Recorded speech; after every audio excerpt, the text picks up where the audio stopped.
Korea. 12 minutes after 8 a.m. in South Korea. So Alala Mansoti. And then somebody is telling me that it's 1 o'clock Norwegian time. So Alhaketu for waking some of you late and or making you to stay late. Mbadi Gambian Kulu. Atel lamu lalin jibe lalu. Nata jana donka short updates ke. Wala some quick updates about a bogus headline Yemen Safe on Fatu Network. Jimalia Safe, the editor-in-chief, Lamin Njai. Naltara Lamin Njai fanana on page auto, menkana Lamin Njai official with the same headline ole beje.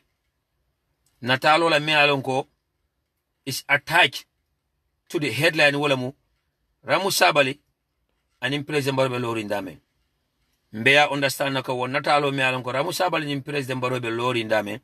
At Ramu Sabali e grambu ba fingo dunje womu time me alonko nung abe NPP. And now Natalo was taken at State House during an official engagement some time ago. I repeat, Natalo me alonko Ramu Sabali belorin President Baro Balaje and wa grambu ba fingo dunje womu time me alonko itara program modo attend in State House some time ago.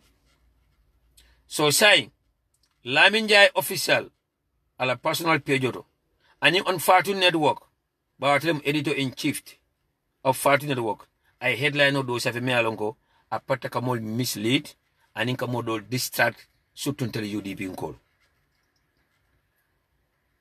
mbadi Gambian kol nimbe diamra en kala nyamo nyola ani hakkilola kala lamoy nyola ani gisola fembe ku kilina kono bam fo mantra ku kilin kono but men kum mata jam wala men ka diamu aka men fo ite men kala moy wala sense make sana jaaju le diamu kango sana jaaju tanale be diamu kambo o ma important jam wala kuma ko men ka bonni sana jaaju da kono wala sana jaaju boñol da kono akumo nyin fo kuma le men be didarol ke kamba fa be tiñarol ke kamba kuma le mel nga fo yamar kendole mba fo yamar kulungole mba kumo nyin fa yenta fala fama nyina fala kumo nyin fa sense make la fama sense make lafta nimbe la moy la ñoran kala la moy ñoo wala because it's rather unfortunate sign diamo ko leata andu gambenolu ini mul fonka tra ko clean ini katra camp clean ikela diamo te ka twist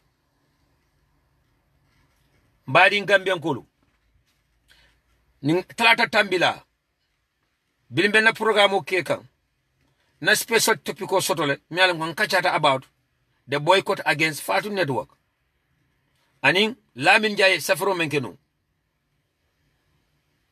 bari during that short na modol jele men ka fo ñuko let's move on, forget about this Fatu Network issue, do not waste time on this Fatu Network issue. Some are trying to tell me that that is not even important. I should focus on UDP and our politics.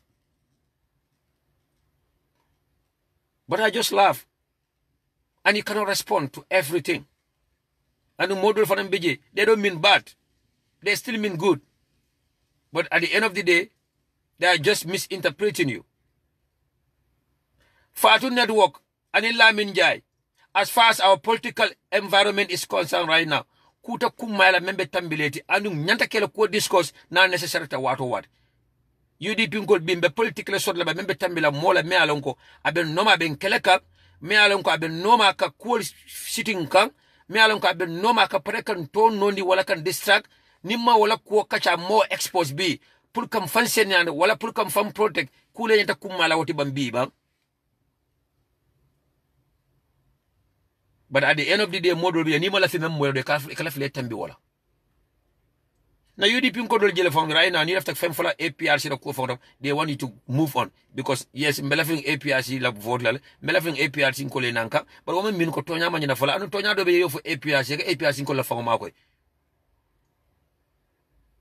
Woto mbadi UDP ko mbadi Gambian ko ni be diamala lan kala la moy nyola ni hakkilo la ngala kala la moy nyola ni jisola UDP diamula siatale and UDP la platform siatale nkachanyal be fatalale and be topical men kachala abe fatalale. I have a special discussion with someone within the executive about that. Nkayko Programo dol beje UDP la policy lebe kachala woto. Programo dol beje UDP la programo lebe kachala woto. The 5-point agenda le nyata kachala je. Programo dol beje UDP be minekala nasi ta lebe kachala je. But programo dol beje UDP nkol ba katalale ka baro la courier bondi ka baro administrational courier bondi ka baro expose and anybody mealongo is involved in corruption wala momo be kuke ka mealongo gambe dingo la nyaato tatije gambe banko la nyaato tatije na sama alfa la nyaato tatije modul bije fowle ka investigative journalist modul bije fowle ka journalist mealongo de reporting on cases modul bije fowle ka reporter modul bije fowle ka kibata dilati drop UDP bundal siatale UDP programme siatale UDP TV&MEDIA bejele UDP online banta bay bejele UDP kibaro bejele and we have UDP supporters and sympathizers men ko kasi function platform ko kacha and then we have programs at UDP on the trail men ka kerfatu every Wednesday 2:30 p.m. we have a program called UDP on the move men ka paradise Saturday 8 p.m. kacha dulal be fatala la kacha nyal be fatala men fanan kafu e ba fala nyama be fatala boda kana fuko mobe nyanta diamu la diamu nya kilin wala mobe nyanta diamu kala in the same way la wala mobe nyanta kacha topic kilin wala ani modol beje wolbe tarla janal pluka UDP la agenda wafi UDP la manifesto ka tan molla men malo modol beje wala discussion is going to be on the 5-point agenda modol beje wala discussion is going to be about who is our leader, how to market our leader, why Gambians should vote for our leader. Model beje wala kacha bekala about how to market the programs and policies of the United Democratic Party and how UDP Mansakunda will look alike so that Gambians should know why they should vote for UDP Mansakunda. But Kachado beje is going to be about being the voiceless or being the voice of the voiceless. Kakacha mol tola kadiamu mol tola mena ko kantela mena ko diamu lano mena ko diamu dulal table. Kachadol is going to be about exposing the corrupt practices of the corrupt people, exposing this dictator, menkata Adama Baroti, exposing Adama Baroti na la nyamfa kafod menkata NPP. Kachadol is going to be about be nyomutalo nyame, despite our political differences. Nyanta nyo bunya la politiko kono nyadile. Nyanta nyo horoma la politiko kono nyame. Kachadol is going to be about issues affecting the Gambians. Kachadol is going to be about issues affecting the daily activities of Gambians. And Kachadol is going to be about issues how to improve the living conditions of Gambians at this moment. Urenimbe kachala topic la al klela mani hakilora. Nimo ma topico like you can take a break from the platform. For niti amo topico mbe kacha kanje yenaje. Wala topico mbe alanko le diate anabe kacha kanje yenaje. But kana kacha nyina. My brother, let's move on. My brother, let's focus on our programs. So be UDP mkol al salon ko. Mol men benka nga Seattle de. Men be UDP party fast ka Seattle de. We are the majorities and we carry the majorities. Mashallah. And leftala we kafung. But salon ko fanan kelal ben normal. Mol ben normal men ben kelal kan suta tili. Mol ben normal men yan ko na downfall. Patiola janjango, patiola failure, wala mila do kote, suta tili. Ini wala kela, ini wala kawuli. Molbe nko normally meni alonko, loyada bala mensa tinya, ibola kan suta tili. UDP mansa kunda memba baira, ibola kan suta tili. Molbe normally indi Gambia, meni alonko, bi, membe Gambianol kodi la UDP la, ibola wala mila kacha dadi, suta tili. Dole mun journalist oleti.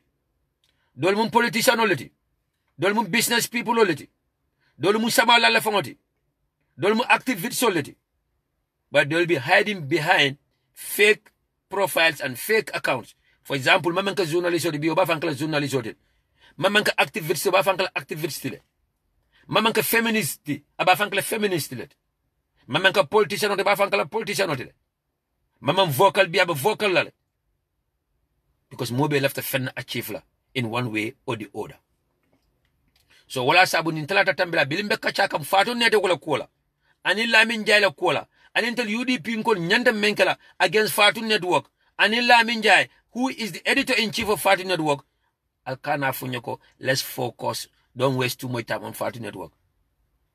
Kula kumata bi ka Fatu Network expose mi alon ko ala do ko mo nyede shootatri pour que UDP nkol distract anika UDP nkol dama ko fa nyola. Kula important woti biba. mbadi Gambian kolu kula kumata bi men nyanta kala kacca dadi ka tambe Lamin Jabe manya memla towards the United Democratic Party. Danin benna 5-point agenda kacala bi wala bi dadin tabe UDP la police la kacala be kacala mole la men yalan ko e ben no masuta tele plus kan sabotay e ben no masuta tele plus kan napati o mol damma ko fay nyoka wala ben napati o no ma plus kan namol distract. So mbadi Gambian kolu Lamin Jabe headline o men sa fe kafoko wala rumors men be kedi sada ko na kafoko rumors men be kedi sada ko na kafoko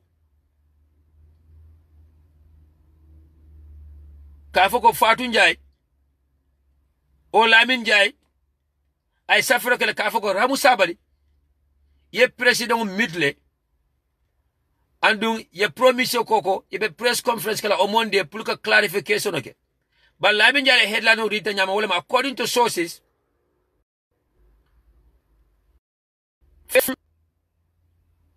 to Ramu Sabali have a secret meeting with President Barrow and they will have a press conference on Monday to make a statement about disassociating themselves from the experienced politician. Lamin Jabe tara karam motole Lamin Jabe karantale Lamin Jabe lon ko ayenta o safele nyame ano atiala no ko aka do ko ka banko menkan abe banko menkan ila londo nyanta tala nyame wala la safiru nyal kata nyame wala la understanding kata nyame bali Lamin Jabe kalu naka menke deliberately na lafta mol ku fayla nyokan wala lafta attention o nyinna wala lafta boss sotola surtout ntel UDP ngol bulu ntel melan ko ntel le majority we control the narratives as far as the Gambian's political environment is concerned. We control the narratives on social media. We control the narratives on WhatsApp groups also. We control the narratives on YouTube. We control the narratives on Twitter. So now left attention on anytime, when I left a boss from us, when I left can distract, when I left can damalfy nyoka, always abakla dirbileti kasafaroke in a way me alonko kamol confuse and more better understand no as quickly as expected. So Lamin Jabe na fale la ka bo nin tembo la fada den ka fita December 4th 2021 mole melam ka ben kelela la shoota tili na be la nyini ani nyine kela be UDP ngol kungol fen la nyame aba UDP ngol damma fela nyoka nyame aben distract la nyame from the important things nyine mala do koti anu akel ani nyine kala ani nyine ka wuli because ya jo nyine la ay kayto san nyine la Abubakar Jawara ya jo nyine la Abubakar Jawara thousands of dollars is diala a jo nyine la and I ko do muta Abubakar Jawara bulu nyin dalilo ka and right now he's on record, they have him on file, he cannot move backward, he cannot go forward, he's stuck. So file Abubakar Jawara do ko file deliver ke be example di la damendro wala menkata Max Jones la no Max Jones aka Yanks Damfa wala ketala bila kumandi banjun ya kodol diala ya sayindi ya have on record anytime after bola NPP abukabo no anytime a comforter a frustrator a discrediter na sinkilimo bondi sinkilimo membe kome ko mutele kafa edita remember you are on record, remember we have you on file ay munnan ko dengi na comforter fa president baro attack ay kumo befo na ka bita ya sinkilimo muta ikay ko remember you are on record, we have you on file, you cannot go anyhow ya muta ko dengi. So Lamin Jabe situation going right now. Lamin Jabe ba UDP, Lamin Jabe fa UDP, Lamin Jabe family be UDP, Lamin Jabe lambe be UDP, a terkendo be UDP, but because a take kodo tambindi, kodo jata ate kuobera, so sign they have him on record, they have him on file, fansoro na titano lado, so he will deliver for Abubakar Jawara. If not, he will be exposed. So Lamin Jabe jine kala suta tili for that in kafita December 4th 2021. Mbadi UDP nkolu. Badi Gambian Kolu. Let's all of us have this at the back of our mind. That call, Lamin Jabe will never do good as far as the UDP is concerned. Lamin Jabe will never write good about the United Democratic Party. And Lamin Jabe will never be there for good as far as the United Democratic Party is concerned. The same thing applies to Fatu Network and the entire management of Fatu Network. Badi Gambian Kolu. Modo ekibaro fitandimma. Ako Fatu Cameron in a secret conversation with Fatu Cameron. Fatu Cameron kailoko Macky Sall Senegal le president ya advice le playe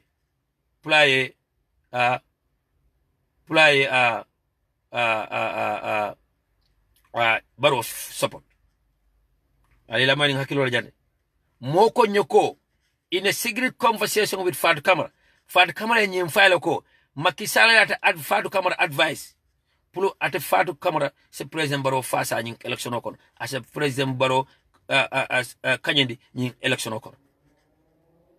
Yala ninkale ko Fadu Camara fara mun tokative da kadiamu. Moli amra wuya attacking her. Isaje musole wuli amra ko you don't have a respect for a woman. Ninkale ko Fadu Camara ka sata rokele. Allanna. Ninkale ko badala bala. Allanna. Because Fadu Camara ni president Barrow jika killing soro. Malam falko korosheleba. Always is about them. I have nothing against Fadu Camara. Wallahi billahi talai. I have nothing personally against Fadu Camara. But daji ko menti nkolofo. And nine make up better and bafulale. She's not above the law. And she's not better than anyone. Fadu Camara ni President Barrow, they have similarities in one thing. When it comes to attitude, Wallam is always about them. It should be always about them. It's always like me. Ntele nyi achieve, ntele nyinke.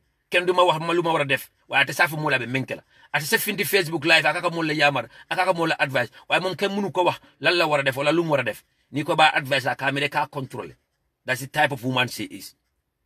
Anake naka ba advice la camera ka control. And alpha ni ko ba advice la camera ka control. So kwa condemn la fana for something me alanko I welcome betia akanyina foye ilafta bully la wala ka bully le. So ate being an independent woman means momanya na advice la, momanya na adoya la, wala momanya na fly rontale. Atele independent ya tamira, she's above everything. So man ken duma wax luma wara def te man duma wax nit lu nga bëgg dega man dama speak my mind. Everybody have the right to speak their mind. Everybody have the right to the freedom of assembly or expression, but every freedom goes with responsibility. Badi in Gambian Kolu, every freedom goes with responsibility. It doesn't matter whether it's freedom of assembly or freedom of expression, for freedom of whatever you might call it. But from a fella, me alonko freedom ole ashindima wala right le ashindima, it also have to go with responsibility. For example, ni mina kumo fele dakoro, yantal no kana nyi memfo. Fabi tinyaro kala fata tinyaro kala. Minimal consequences to soma. Foi ka molo majang wrongly foi be molo tumal kanja. So every freedom goes with responsibility. So Fadu Camara is always about her, me, ma defli, ma munli. Nobody can advise her or give her ideas. So mbadi Gambian Kolu la min njaye safro menke bi men understand our safaro anuna clear information sotole on the ground from Banjul from someone member Ramusabali la Kamto, and from someone member UDP for la Kamto, and someone me alonko I Lamin Jailo Lamin Jailo after men safala ayeta wa ata ayela mandi a turn upside down wala munyinti ali la mani haklo raja Ramusabali la supporter solo. Ramusabali kanunte wolu. Ramusabali la fan solo. Wole secret meeting sort of with President Barrow. Wo meeting dula. Ya tandi President Barrow lalko. It'll be press conference kala on Monday kasene andro kanyinako. It'll yefan disassociate from the experienced politician. Jimalen the experienced politician otija wala Ramusabali. So il left the President Barrow asola nyinela ko Ramusabali bilabo da NPP adamala tada mama bulano ma anita bulano ma. So Lamin Jai se forme ka kafoko according to sources some faithful to Ramusabali. Faithful to Ramusabali wala Ramusabali supporter solo. Ramusabalu kanunte wolu. Many Ramusabalu fasa. Many are be NPP because of Ramusabali. Wole secret meeting sort of with President Adama Barrow in State House. Pulka President Adama Barrow dankane yandi nyina. Ka hakilo tenkunde ka fay ko Ramusabali mentata. Adamal tata le tabula la noma. So sai ko tanelungo. ibe press conference kala wala press release dilala ka tande ko ite Ramu Sabali fans clubol wala ite Ramu Sabali dingolu wala Ramu Sabali kanintolu wala Ramu Sabali faithful supporters ite mantara taka Ramu Sabali noma anu ibe fan disassociate la wala from Ramu Sabali. So I also from Kakafoko, the experienced politician, he is referring to Ramu Sabali as the experienced politician.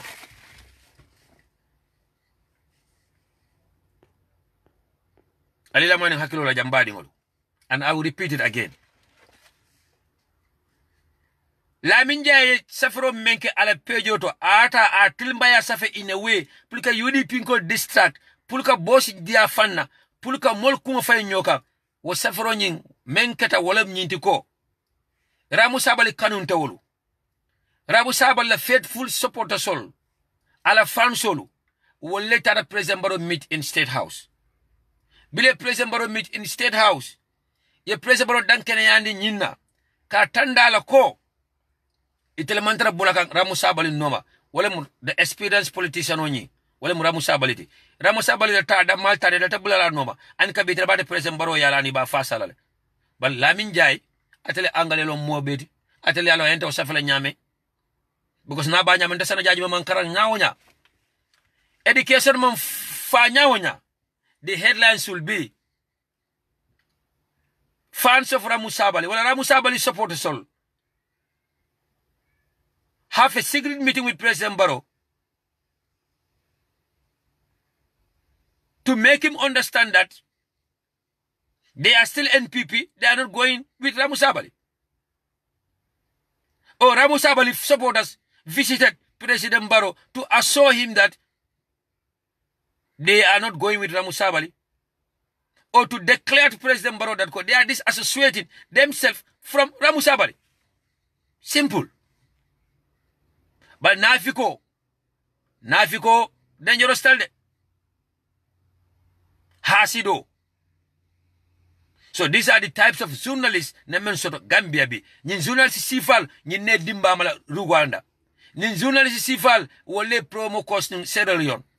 Nin journalist sifal wole masibo kosnu Congo Kinshasa. Nin journalist sifal nyine masibo kosnu in Kosovo. So we have people, they hide behind a noble profession called journalism. And in journalism, the ethics and conduct of a professional journalism, you have to verify. Ile kibaro, ile fte mensafala, a verify follow. I authentic. I fair and balanced.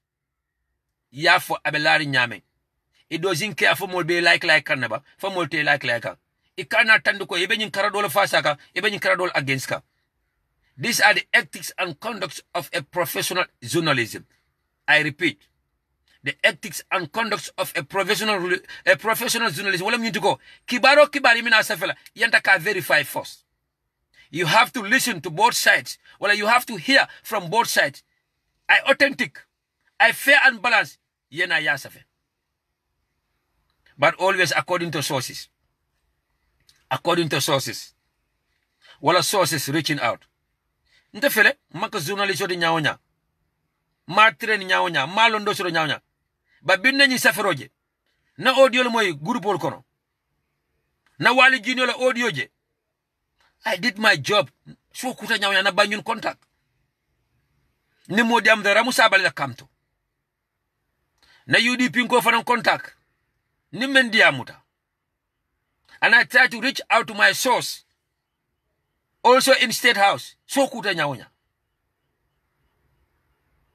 And according to my source in State House, iko itama meeting famoje. Menkana State House.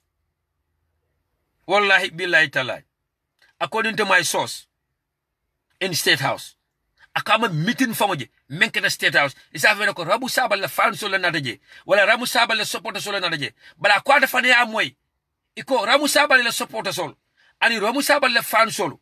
Wala the faithful followers of Ramu Sabali. Iko be press release kala la Monday. Puluka senando ke President Barola ani NPP ko la ko Ramu Sabali dam maltali trabambula noma. They are still NPP. So ilafta ka President Barola jiso nyabu damandi. Bawa heart attack menkatanu. Ñu arjuma tambila. Some of them are still in coma. Dole beje finto ka kolebulu. so say comme president baro jiso nyabla dama ni ka confidence diala ko itel manta bar Ramu Sabally dam ala tata. So alun so 1 second la nañu kuma kaw repeat in Wolof for the benefit of our Wolof listeners. So suma mbokki Wolof yi ak ñoo xam ne yene da dégga kalamu Wolof bi li ma doon leeral léegi nii mooy coow bi mu ngi bari woon on social media ak on WhatsApp groups ba tax na suñu benn mbokka koo xam ne UDPN la ñëpp xam ko si Wali Junior mu defar audio pour make some clarification on that issue mooy Lamin Njie ngam ne mooy liggéey si Fatou Network te Lamin Njie bi mooy editor in chief at Fatou Network moo binda a misleading headline tey pour jaxase boppi UDPN si wala pour ñun UDPN rek mu distract nu wala pour mu am boss from the UDP parce que xam nañ ne UDP tay ñoo amee boss bi ñun ñoo control narrative bi si political arena bi ñun UDPN yi ñun ñoo control narrative bi on social media te ñun UDPN si tey ñun ñoo control narrative on WhatsApp groups si and even on YouTube tey so léegi ku bëgg am boss Gambia tey foo nga laal UDP foo nga attack UDP foo nga binda something that's going to be biased against UDP wala foo nga binda something that's going to be a misleading headline against UDP tey so Lamin Njie pour mu am boss rek foo mu binda something that's going to be misleading about the United Democratic Party or a militant of the United Democratic Party tey Lamin Njie lu mu binda si page am bi mooy solo demee si official page am bi his own personal page am bi tey page am bi nga xam ne moo tudda Lamin Njie official parce que ay page yi bari la am ne ngeen moytu fii nag Lamin Njie ki ku dangerous la Lamin Njie ki hypocrite bu ma ngi naa gis ni parce que dañ ko fay xaalis foo mu liggéey Aboubacar Jawara daf ko fay ay thousands of dollars daf ko signiloo ay paper now he's on oath they have him on record munta dellu gannaaw foo mu finish liggéey bi nga xam ne moo loolu la commencé Aboubacar Jawara ak NPP te léegi nag from now on ba bala ñoo éega si election bi on December 4th 2021 Lamin Njie nii lay liggéeyee du mun a dellu gannaaw dañ ko fay ni signé la ko ay documents ñu ngi ko am on record so munta dellu gannaaw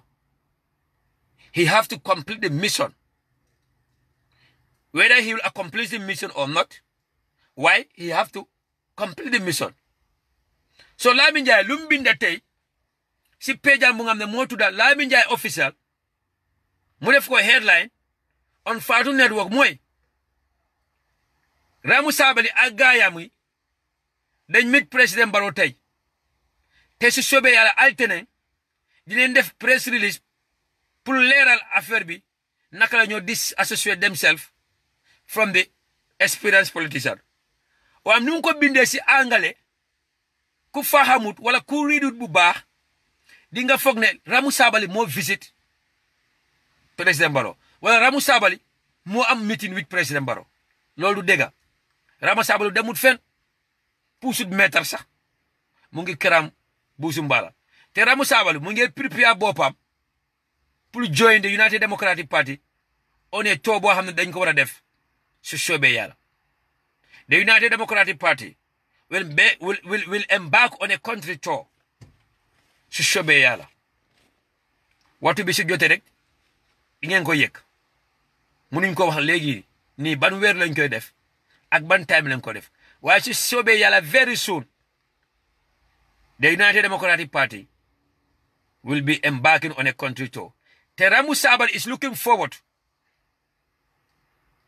to that tour so li xew mooy according to my source in State House kooku sax dafa ma leeral ne moom yëgul ne benn meeting am na in State House today waaye moom tam dégg na ne supporter si Ramu Sabally fan si Ramu Sabally soppee Ramu Sabally ñoo xam ne Ramu Sabally moo taxoon ñu nekk UDP ñoo mitoon président Barrow tey ñoom ñoo amoon a secret meeting with président Barrow pour dalal xeli président Barrow pour won président Barrow ñe Ramu Sabally moo dem waaye ñoom demuñ te dañ asso président Barrow ne ñoom dinañ def press release on Monday pour leeral affaire bi pour wone ne ñoom demuñ Ramu Sabally rek a dem te ñoom dinañ disassociate themselves from Ramu Sabally léegi si binda yi wala binda boo xam ne Lamin Njie loolu la binda si pejam bi fu mu bindee ni faithful Ramu Sabally, he is not referring to Ramu Sabally herself. Faithful be is referring to the supporters of Ramu Sabally. Mooy ñoo xam ne ñooy soppee Ramu Sabally ñooy fansi Ramu Sabally ñoo xam ne Ramu Sabally lañ def si seen biir xool ñoom lay refer to as faithful. Léegi the experienced politician buñ binda is referring to Ramu Sabally herself. Ne Ramu Sabally bi mooy experienced politician bi. So pour gàttal wax bi rek mooy moom lu mu wax mu ne according to sources wala information yi nga xam ne moom la jot moom Lamin Njie nee na supporters yi of Ramu Sabally ñoo xam ne ñooy soppe Ramu Sabally ñoo xam ne Ramu Sabally moo leen teree nelaw ñoom ñoo mit président Barrow tey waaye dañ demoon si président Barrow pour dalal xelam bi pour won ko ne ñoom dinañ try disassociate themselves from Ramu Sabally mooy dinañ bàyyi Ramu Sabally dinañ en relationship bu nekk seen diggante ak Ramu Sabally pour won président Barrow ne Ramu Sabally rek a dem UDP ñoom duñ ko toppa so noonu tam dañ doon try rek pour dalal xeli président Barrow parce que ajuma ba léegi State House is in coma. Most of them are in coma. Some of them are still in coma. Some of them gàcce la léegi pour ñu génn ñu am na ñoo xam ne sax ñi ngi follow Ramu Sabally gis nañ Pa Mané mu nekk Brikama join na UDP te tam dégg nañ ne Lamin Jammeh mu nekk Brikama South moom tam génn na NPP join na UDP. Lamin Jammeh is a founding member of Barrow Fans Club.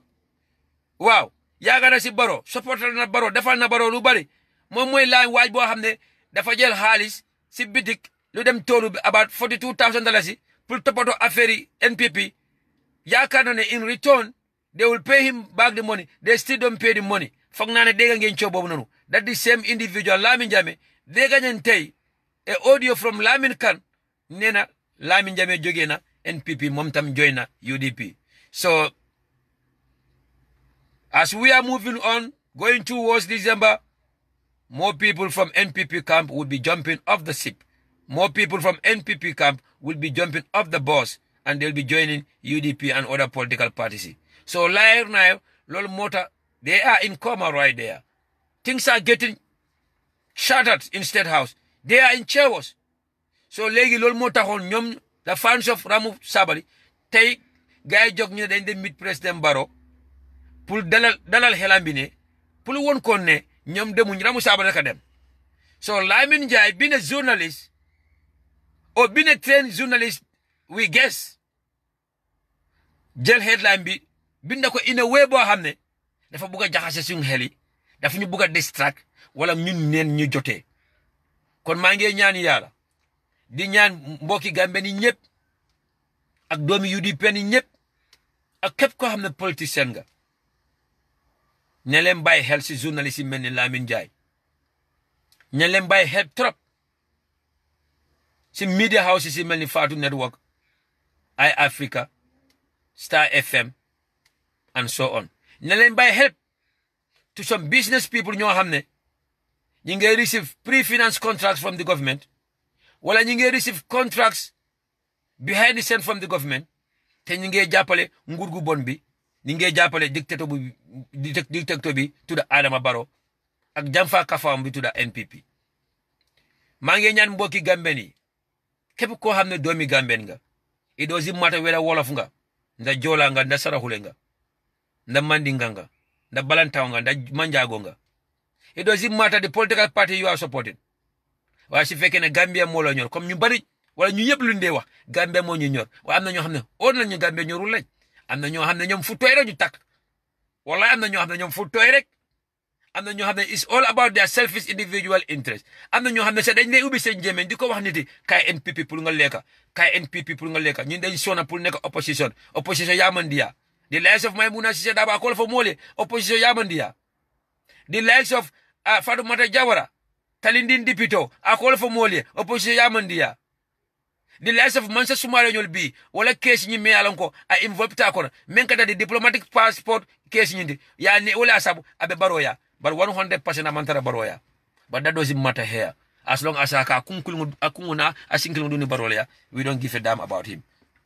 You cannot play games and you cannot be on two sides anu harmadi ko manyano nem fula solla nen kilimo yenda wala solla but na understand ko atala diplomatic passport case ye wala ko wuli ni lafta police la wala asamba baro ya ko tegi mansa sumare baro la former drive baro ma important jam na danke ne dai ala bula ay na danke ne dai ala muta ay tonya fasa alata jinna ko membe la nga kan ala la yala kan anu ala da masha Allah kan aboni no kan ay tonya muta abi dame aje support wala ala ba wulla kan kayra kono ba nati amra mansa waya sedus wala mansa waya bun hatal wala ya dettendi ka fay ko ni ba baro ya ile nyin case mek dañu diplomatic case timben singo la kan ki do tata dulado ba ni ba UDP mba wulini dal wala ba sabula bita NPP anya ba bulu je asalon ko ke bala mati ay dingol le babulu al fal mati ala kodda kono aw dingolu tomorrow molbe ifamala ko turu ko la fulele molbe kele jojle famala turu ko la ani fama tanyala ala dunia balo kono anu at the end of the day ala bo mobe jole ngani yola momo ila ngani yo ani la barako ibol tare la kaburo kono that will be the judgment on the first 3 nights of your grave, no doubt about that. But alma alay continue kan jonga nyola anu alma alay mobe jo ingani yola kila hormon. So mbadi ngambia nkolu NPP, the National Pornographic Party, program table, agenda table, namanga pornographic quality, musol be bulala wandi kewol noma be bulala wandi musol noma. El advisor ni la diplomal, menaka nyamuta bala Burundi, is all about taking the younger girls or teenagers to the lodge and hotel. Imantra fena gambe namanka jenoti, ala yaketu ni kumaka umandia, imantra fena gambe namanka fenoti, feati, imantra fena gambe namanka kabla wandi musol noma, even though belbe fa kalonko wandi musola munyindi, they will still go after you. But at the end of the day, mbejima le bilen mewodo, wala ni wandi muso menkelo nambadi ike wala. Wandi muso menkelo nambadi ike kalanta wala. Wala wandi muso me alan ko ito ko mo nyimala mi tanodi wandi muso me alan ko ito ko kewembe place oto wala mu tanodi wandi muso me alan ko ito ko dunia nafulo dunia place wala mu tanodi wandi muso me alan ko ito ko nyingere fast jangol supernatural thing ite danna 25 inches old 30 inches old 35 inches old fente danna wandi muso me alan ko ito ko hay hilol num sere ser fente danna wandi muso me alan ko ito ko denni ko men da jaweta wote danna wandi muso ma ko ko Dubai be kala lafta tala wolto holiday la wala nyung restaurant expensive ko ko bita wada malato wote danna woto ite be laban nelo namba dila ke kalantam la ne wandi kewol so de alami ede ma fana setano e kutalla ale nyo bay vret yelol ye kandi ale kol ki nyol manyina men kila nyoy mbe mo harma dingolti mbe ka kolo do ma din sukrol nin jimbol mbele yelol ka tamale so situation de be ni e fan tara woto imangi be ke fan control no vibration to bayla yelo be kandilale abe sakuler lale so modol beje ye fanja situation wala kono e mamuda ko ka fita dama ka fita woldo e ma mirabe abe mo wulu ka dawlo wulu so men tata anata akum mayata jangolem ni mo wandi musodi kanene nombadi wandi kewala ana kewe so railela ana ye makwele ana ye niolo safe ana ye taraf saya ni balol tema ay balundi kanene nombadi wandi kewala ni mo wandi musodi because one day wakewo be kolal one day wakewo will try to come after you. One day Okewo will try to be romantic to you. One day Okewo will try to get a sexual pleasure from you. Nimu wandi musoti. Ila ata ko ikeda mala mo ikedi. Ita kedo so lano. Okewo kola. Ani manyana keso la Okewo kola. Kanelo nambadi. Wandi kewola. Fudu muso manyana ketero so la. Wala tere manyana tere ninke o tema to an extent that akanyo kolle, akanyo textle. Ke wole advantage kilinda mala soda wo karola wala mu ni lefta musi fula nyawo nyini lakay ni lefta musi fula nyawo nyini lakay fo bula musi do noma ni lefta musi fula nyawo nyini lakay fo na e kacha ni lefta musi fula nyawo nyini na fo ya date anu you cannot tell your awo burke dat ko mbe mo la date ka ita fula no el awo burke ko ngene mo la ka diaw bar ke wole fa na musi fula nyini nali ano ale musi fula nyini nali ano yes to nyalem nak dara neexut nga ete ñu ne la fan nga aaye fa man diawati dunia yewuli bi ka foko biyo ngayeta mintole kuduna supa kanja do mo biyo be jankata do bala mintole dara daahu ko bod kewol albula musu fula noma naliano you cannot love them equally but you have to treat them equally ba itele kilima be bulu ile sino mesi itele kilima be bulu mo manan kun no fa itele kilima be bulu ban dawlo dino woy itele kilo men bulu ite ka chali sama fon dino la iko kate ñun dola ha musul fon ka fole ko góor du dara bu amul ñaar ha góor bu amul ñaar do dara waaye def ko niano sana jaajule musu fula ñi de koy faden kata ñini de wala patele musu fula so de faden koy kata so de patele men ko nete molo yorole musu fula ñi koy faden kata ñine yorole men ko nete malo nya ñini moto fole sa ko domo. So at the end of the day, the National Pornography Party menkata Adama Barrow la patrioti. The National Puntum Party menkata Adama Barrow la patrioti. The National Nonsense Party menkata Adama Barrow la patrioti. Imam fen soto ibe men market la tele gammenoli. Imam programme soto ibe men fula tele gammenoli. Imam agenda soto, imam manifesto soto. But it's all about personal attack. It's all about politics of lies. It's all about fabrication of lies. And it's all about fankum futtoy rek ñu tak. Oto mbading Gambian kolu. Atel bading la mo lalu. Audio de bembul jam mialon ko mba plela. Na next programme odini ala sondam. Mbeda men jang. Nte telephone do yusila no. Bani ala sonda na next programme audio do be jam mba play lali album wela from both sides menkata UDP nkoti astafura menkata NPP supporter ladi menkata president Barrow supporter ladi abe siring weringara e ka fay ami sabari namrato dole o audio moyle namrato dole kiselta kibarol kanne but for the benefit of those men man selani audio kam follow na next programme soma inshallah mba play live on UDP TV&MEDIA be amoy ni ami sabale abe siring weri ngarale alila mani hakilo la jande wala nanko kibar safela wala shatar la ele kiskiloke and you hear from both sides and you be fair and balanced. Ndesan, I receive a voice message from Wamushindungo for Diba Jaitelembang. Wala menin du sano isu so da be sirim birikama abadi mado obeje obe siling angater banko kam. I received a voice note from that lady today. That's her. A voice note onying ani ko yawarata very emotionally. Na message of kia elan kay ko ni sam mako no nani message ya forward to this lady. Aba betala bage pul musini musela moy nakuma kangol la. Ni musini ngomi alam ko wolni du sano isu soto. Anu abe sirim birikama sai. Anyana si weri ngarare. Anyana si weri ngarare. Abe siring weri ngarare dame. Nying ami sabali kata asinyo tijele. So dana kebe konyi kiline wale man jamfanyola. Ye nyolo. Anu namere la badi ya fana dunta nyoko no damanine. Alela wani hakilori jande. Ni ami sabali. Bila nyi musini wala kumo moy. Menkata du sano la nyi musini wote. Nyi musini meni du sano isu soto. Bila wala kumo moy. Wale du sano expose nyame. Ana du sano record nyame a play. Ako abawate mu ami sabali ate mu NPP supporter di. Ate ami sabali fane audio dida. Audio fula wala dida.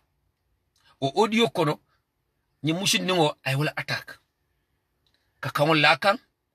Ka neng, kala wulula neng, ka kumul fama mem mansoto. All in the name of Adama Barrow la fasa, wala NPP fasa la mari, anu du sa no support la mari. Ni ami sabali wala ke. So ni ami sabali blate audio dida, kanyi musin ngo attack, wo audio ni sakuleta. Moli akuma saka audio ni lamoy. Alela imine foloke. Bila audio ni sakuleta fo yalla ko audio ni sakuleta ana signal men fambe wedi ngare bo audio la moy kan ano afitara signal dol formale e bo audio la moy ka ay kibaro soto ko ila audio hayne ba la moy kan siwdo la kono wedi ngara jede ata ami sabali kibaro fitara me kay ko ila audio hayne ba la moy kan siwdo la kono wedi ngara je pam atata wedi ngara police akakol atata report police weri ngala police nata wol mol kumandi men ba audio la moy kan pulete dangu police station so ramu sabali asafura ami sabali ala hakatu ami sabali femma kam fa wala nyindu ka te audio mendida an wala audio da nendiro lekkeje ay wani muso ne ka wala wani muso ka sa audio tata in viral sa mo lemba la moy kanu la signolati akol ma nyina audio la moy la ay wol sabu police wala che way sa yalla min na take police na ratale case fontale ya bay ya dismiss and ya tandala ko ni mala fi molela audio la moy manyina audio di dara sa nyi mala nyi ami sabaliti ka audio di da akumul kana audio la moy ay audio di da men kada wuliyati hasidi ya kumo da mala fotaje nafika ya da mala fotaje ay kangola wandi musoka all because of atabu NPP lati anu ataka dusa no la fasa so atalo audio mo manyina la moy anu atalo audio di da bal femma kamfa awo signoli wolle be audio la moy kan wala kamfa de kata alono ko audio nyin tata viral le alono ko Gambia be audio la moy kanne alono ko audio be WhatsApp groupe ko no le bala tamira ba danna woldo bala ka fangala signolo a fangala nebol men ba da ko je ko le bo audio moy la fo ba la moy la ameyi la wala ma so bala te kibaro so ko ajin signo kare men ba bala je in weringara wol be audio nyi la moy kanne ayol samba police wala ngala je Gambia na Gambia what Gambia has become Badi Gambian call unkali ajal what Gambia has become. Ali alan Gambia ale Gambia politiko jele say. Ale Gambia dingol do mankuto jele politiko kono. Allahu akbar. Ale Gambia dingol daji kol jele ale dañar jele politiko kono. Anu defana mbele fe ni message on na keta audio tibab akata Facebook message tibab ay fita ami sabalima. Defana mbele fe ngolla. Nyin kuma kan ay fita ami sabalima. Na dia da sa audio da yende fanan ne na dia da sa fon defara mun jankadi ngode wala na jankadi mo wulule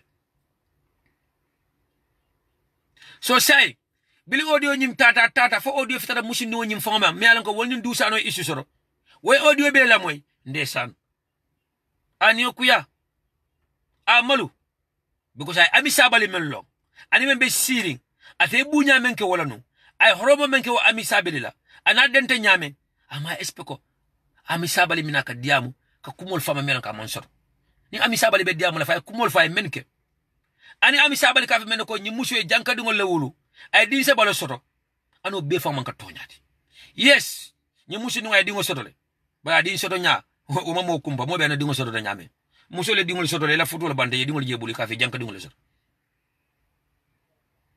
musu do le dingo soto miste go kono adanta woloto way jankadi ngul wota yoka kude mi ala ngofa nka menke wala tambe jankadi ngul woti kambe sate ko be mol sambala morol ya ke doku puli nyalema be mol sambala morol ya ke doku puli ya fa be mol sambala morol ya puli ke la futu la ba ka ke woni muso kodi yala nka mol sambala morol ya puli kura ngole leka nka mol sambala morol ya puli dali ya mute kan ngol ya mute nyali ya muta nka mol sambala morol ya puli la nafro le kasara nyibe bunjang sonde jinan duma bal jankadi ngulungo no ka kubati bi Gambia.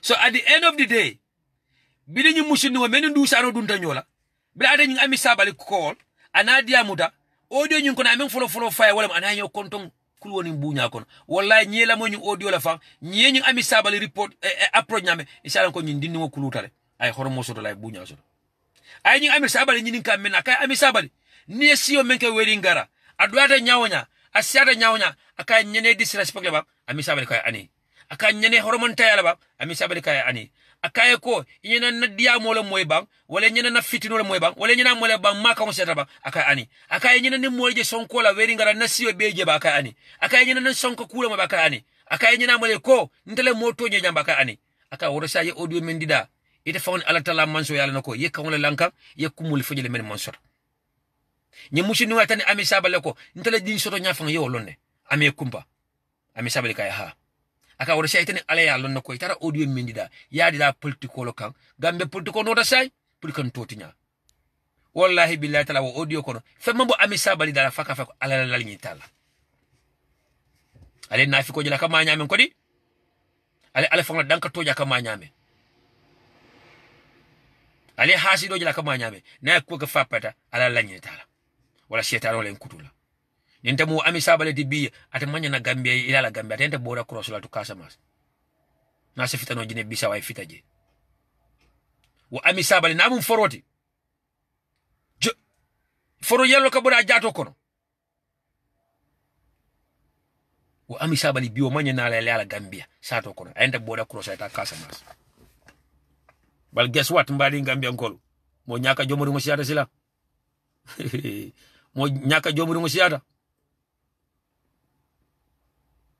ñing ami sabali bi asina e pare ay cekes Gambia sato kono ata malula ata silala ay ñi menketen ata sambala dulala ñi ami sabali bi ñi ne mina ñaka jom la ko denk fa ay talo plateforme ro ay diam NPP tola because president Barrow kala fo mo sifala NPP ka fo kala fi ñi mo sifala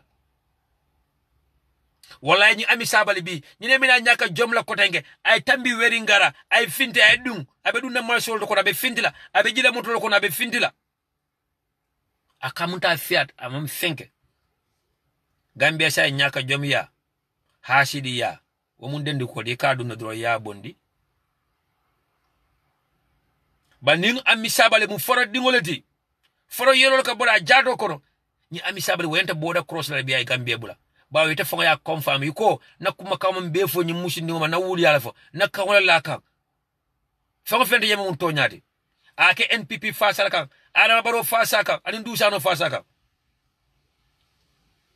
ninte munyi ami sabale tibi wonyanta boda cross la ita comme samsidi misar be nyame yalla samsidi sarfane buko safele Gambe no le buko sa na promote wo samsidi sar kilo muto na ko ala buko ko da men be safeje wuliya folem ay fanga fen safeje to nyanta be kam faare nanu modol fanga ya commencer dum fanke nyininka ka nyininka apply la ko do mu ndika balaw samsidi sar kilo mo follow the ghost and the audacity so da katara Gambia katara diam ka with big mouth trying to let us understand that ko atele political atele mo hadama dingot atele kumayata so kale nyaka jom manyaje ni mo nyaka jomta asaka keba nyaka jomuru dinni we nyaka jomul fisale ko keba dafa nyaka jomde sa dom bu ñaka jom mo gën sa mag bu ñaka jom sa dom bu ñaka jom mo gën sa mère bu ñaka dom sa dom bu ñaka jom mo gën sa pa bu ñaka jom dindi ñaka jom wala fa ka fisa ke ba ñaka jom wuti ke ba men ñaka jomta la ilaha illallah. Sorry to interrupt you, man.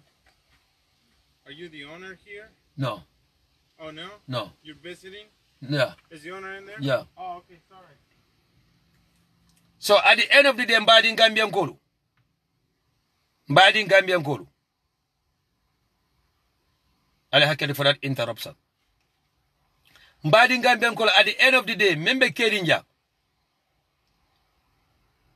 keba malbalo ay hakku to sile asa sato kasara asa tundo kasara asa constituency kasara asa regional kasara asa banko mobe kasara asa dino kasara wala ma kon sama dino ka anu mbadi Gambia ko the funny thing is that alila mo ni hakilo jadde the funny thing is that ñing ami sabali UDP nkola matinum back in the days UDP nkola matinum back in the days ya jame jamano UDP nkola mati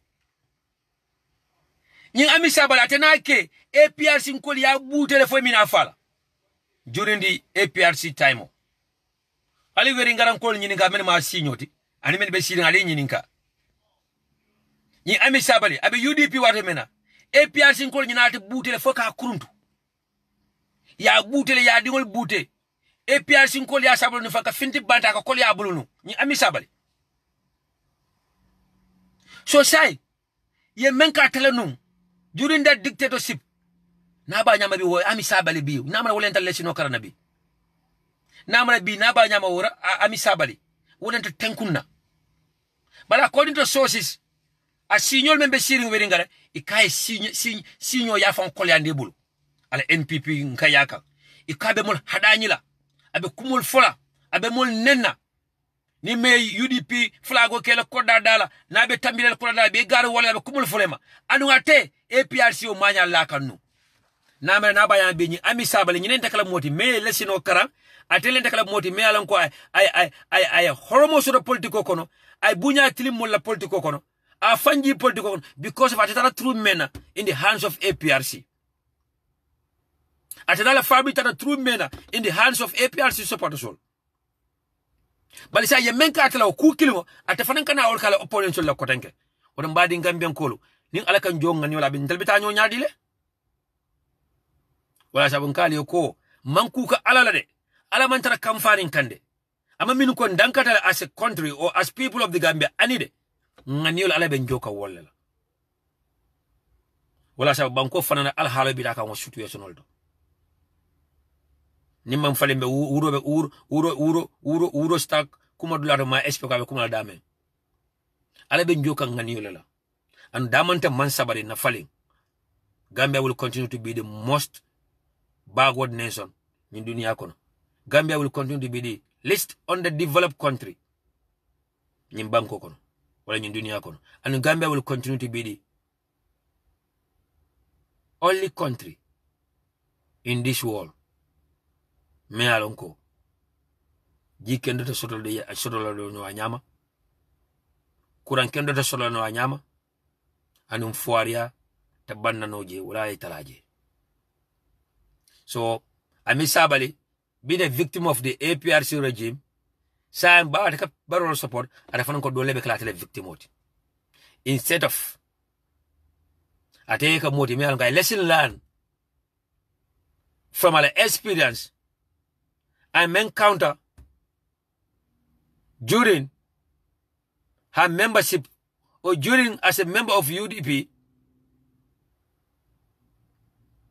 I mentioned in the hands of APRC supporters all. Natam mundo ribi. Nyine ndekla modi bi me khromo soto. Ay balfa soto ay linya ya soto ala politiko kor. But ye menka tela no during the APRC time. So sa te fanan kana wala UDP in kol kani modul ka as long as ye manka baro supported. Wala manka NPP supported. But at the end of the day naka malu faro mati. Nyin shuto malba ko na Gambe bi nyi manyene lala weringara. Ayenta ka border cross. Ay tela Casamas. Nimfono kera Casamas ay continue ta Guinea Bissau. She don't even deserve to be close to the borders of the Gambia. Not to talk about living in the Gambia. Namu forot abuka malo. But keba malo balo. Abe fisa world. Shaya fonga fisa keba malo balo. Ye fa ye da hawol fisa de keba malo balo. Yene la magbi dafa ñaka jom. Wallahi nga dee sa mo gën nga nekk mag bu ñaka jom. Xale bu ñaka jom mo gën mag bu ñaka dem fuuf. Didin kulo mbalo. Afisa bara keba kulo mbalo because didin kulo mbalo tumo do kasilal. Tumo da kamalo ba keba kulo mbalo ba kamalo. So ale Amisabali jay gebo won pleja. Malam fo bi ñu mina sila be ñu audio di dara mais miro ko Amisabali harama dingol ti melon ka niyobe ala bulu. Bile Amisabali be sila bo audio di antama na fonyi me mira ko ata Amisabali lumina be falal abitala kaburo ko le suta saba folo me abakala kaburo ko no wa kaburo la tenkuna la dia be dipenna adaji ko na la barako le to bala kaburo la kolya na la kuya be dipenna fana adaji ko na la barako ta men kanyon dunia ndema na fonyi Amisabali bila be sila bo audio di la ame mira nyin nako anyo harma di wa bolti nyaka mi alon ko abi anobe kidi la rakira ndema na fonyi Amisabali bila be sila bo audio di dala fama nyin lonko aka kuba kalbam be fuje junu bolbe safekayo junu bo mi alon ko iba konti bolala ala kaburo ko rani rakira. Hey Gambia ndala Muslim world. Check Gambians. 95% of us are Muslims. Check Gambia. It's a Muslim country. I'm not the best here. I'm not perfect. Be kidding.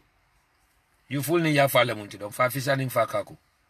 Ali yam fanya ni kuma ka mandia al fal bijele ke bal bijele. Ala mo kendo be Gambia. Bal mo jama ben kono you fool ni ya fala munti don fa fisa ni fa kako. Patani yor. So at the end of the day mbadi Gambian kolu nata ni short quick updates with the Maldia Lajang about Amisabali la audio. I'm a William Menkang and in Mushini when you found a call where William and the four yandi. The Abumba Faka for Ala Lajinta, Alamolagin in and in Setanma, some boss already jande.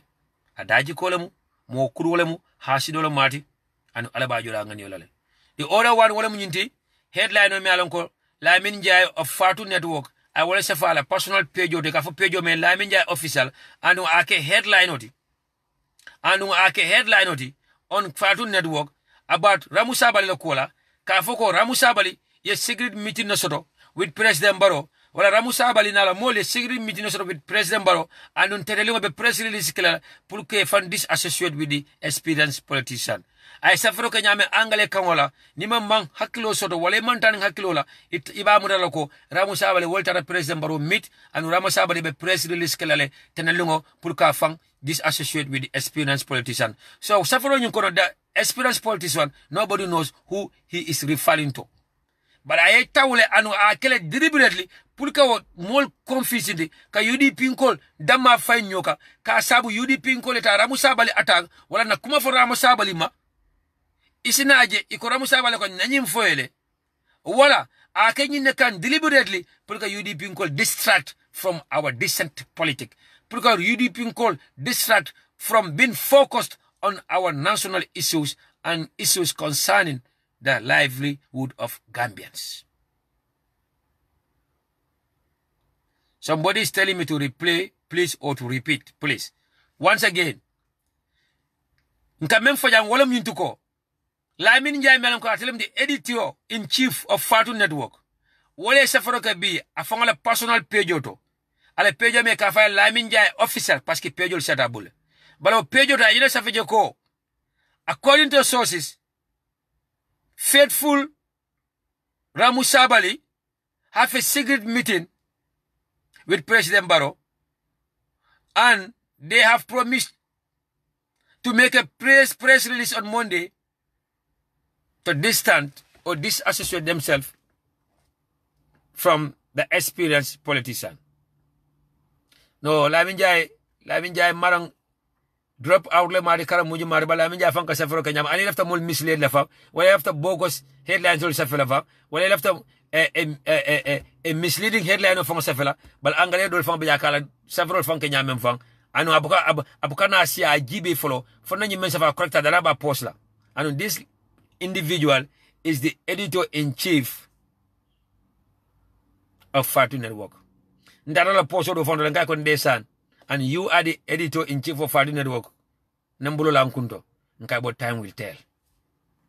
Nafaran karanta sumata. About what I mean by that. Nkai kondesan. You are the chief. You are the editor-in-chief of Fatu Network. Nkai about time will tell. Somebody ngolu. Men fonga keta. Follow. Na sources member State House. Woko. Ama confirm anota confirm anoko meeting fanka State House be. Aka ama kalamuta. Bala sekeno because sometimes meeting no dolka behind the scene. Bala kwa fane diamo memmo na memmo wala mintuko. Ramusabali la supporter solo. Ramusabali la fan solo. Ala faithful one solo. Wala ta President Barrow visit.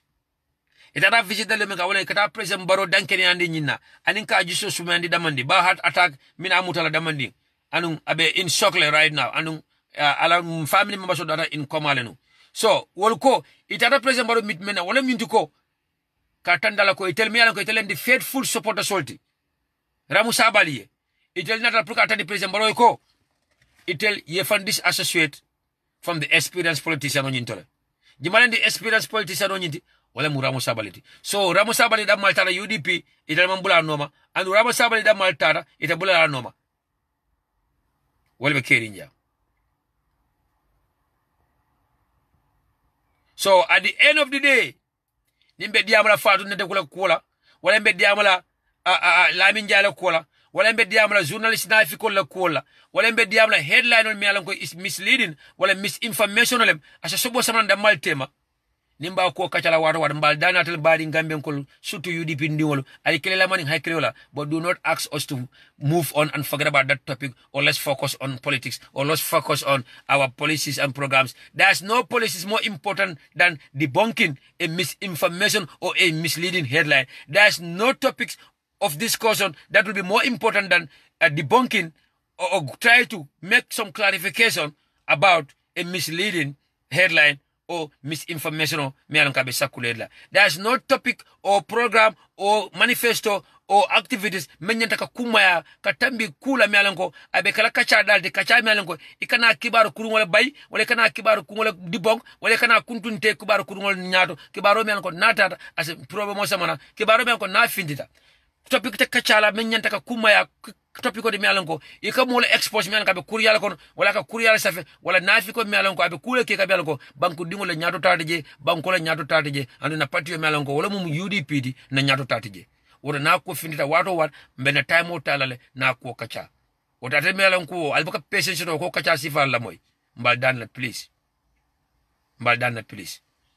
alin kale la moy ni hakilo la alke kale la moy ni jisola ntaman kadiyamu UDP TV&MEDIA ntaman kumaya jang jara shade man kadiyamu UDP TV&MEDIA o man kumaya jang kekendo man kadiyamu UDP TV&MEDIA o man kumaya jang soti jamme man kadiyamu UDP TV&MEDIA o man kumaya jang bayo sonko man kadiyamu UDP TV&MEDIA o man kumaya jang fode jawla man ka safroke on UDP TV&MEDIA o man kumaya jang man kumaya wala kuma kaw man ka fo toñala fo toñande fa sense meg la fa man sense meg fo haklo ya muto fa ta muto fa be tiñaro kila fa de tiñaro kila fa is misleading wala man ka misleading story wala kumaya ta jang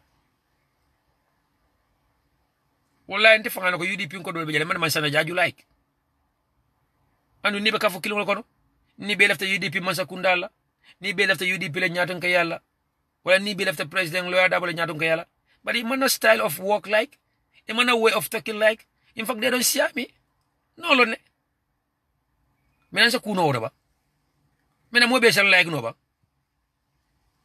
god forbid of not possible no but at the end of the day ni ko wi mbel ba enjoy la alman tangal nako puk mbele ben kuma jimila mbeni sakuya. Let's just take an example of the Nyamina West by election. Mbele kuranta wolungo mbele niyo kuyata mbele sunuta wolungo dole mon domoroke ani wolon tal dole bata ben ko kolol min nata dole biye man la kibaro dole ben kolla e kaba nintel fobe Gambia. So NPP is a party of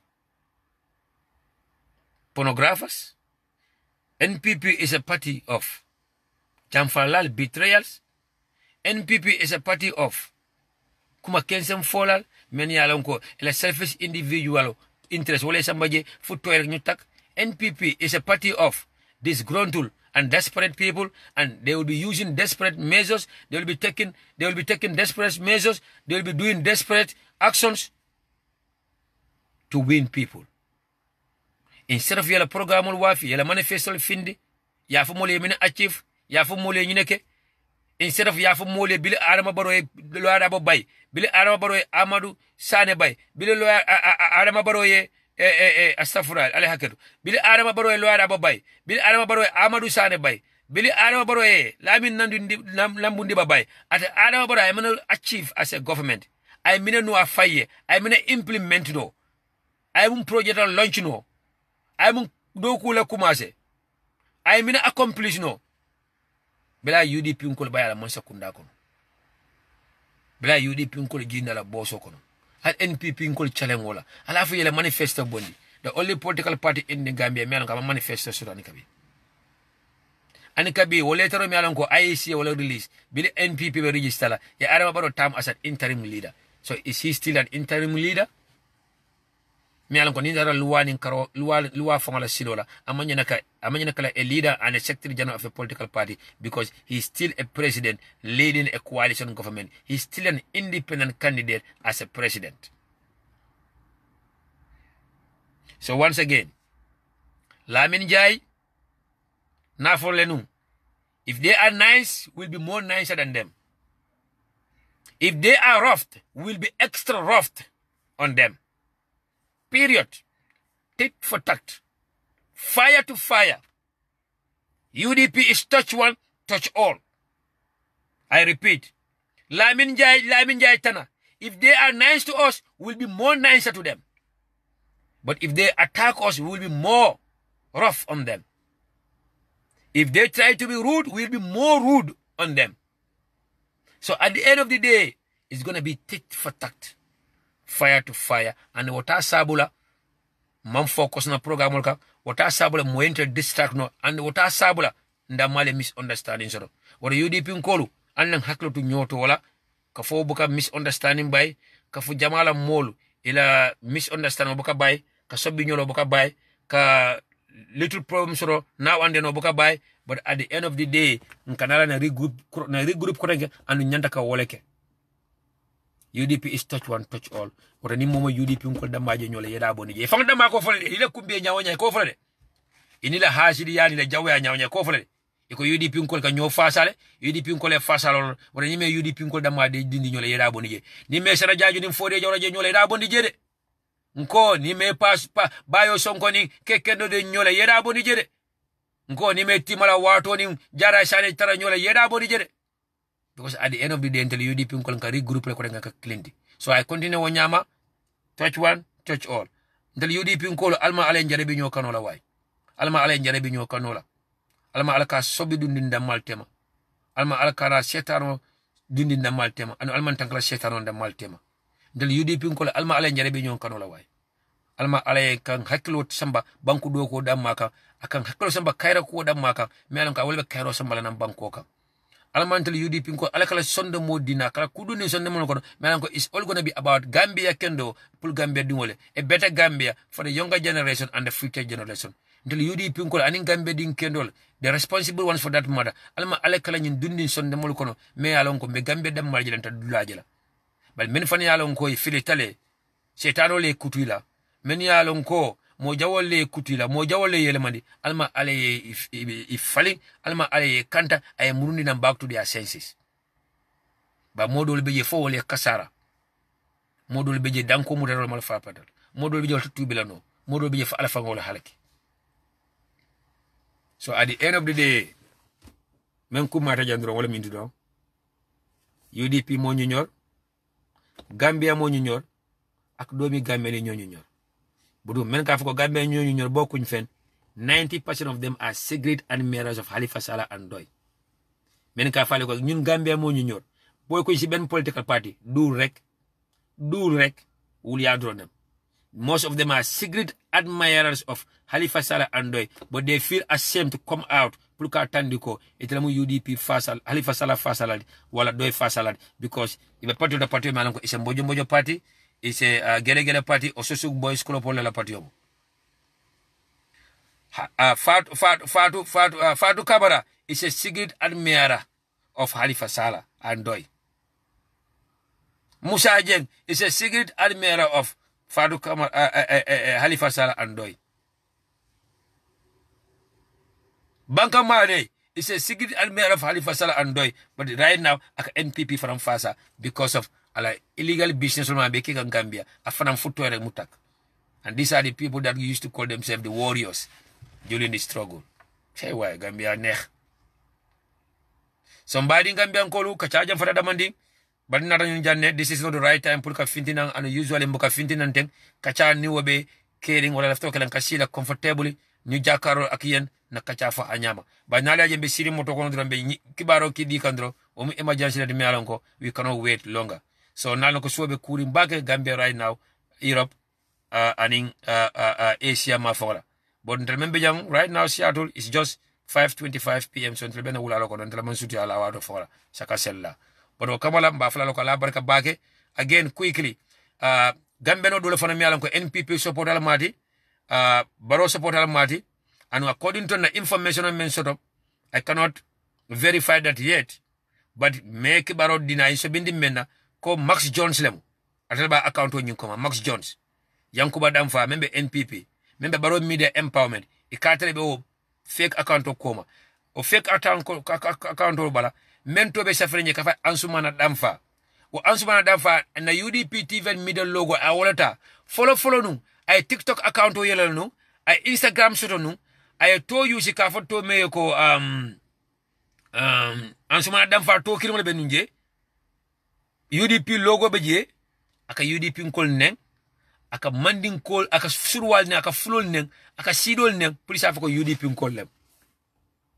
So sign bili money o account o report atata do todo fanan safeje bentel something BENTEL bili o account o fanan money o report sa UDP logo na UDP TV&MEDIA logo o logo finga be safari membra UDP TV&MEDIA ay woleta ay account o yelo tola to ke je ansumana damfa so tumuda kata UDP ko la posting to aka comment je ko meka ku kendo ke bari ala ni tara fangalo pejo to aka surwal nen aka fulolde aka sidol nen mandin kol tola wala UDP tola bawo iko UDP mandin ka patodo andi mandin kol me UDP wala ka sidol nen so abenna pejo to right now na siale na pejo to mbe whatsapp group be fana beto na siajele bi andum na UDP ko fana ya program information ni siale so mbading UDP ko ala haklo to account to ndesan UDP kano kan modol be jawole UDP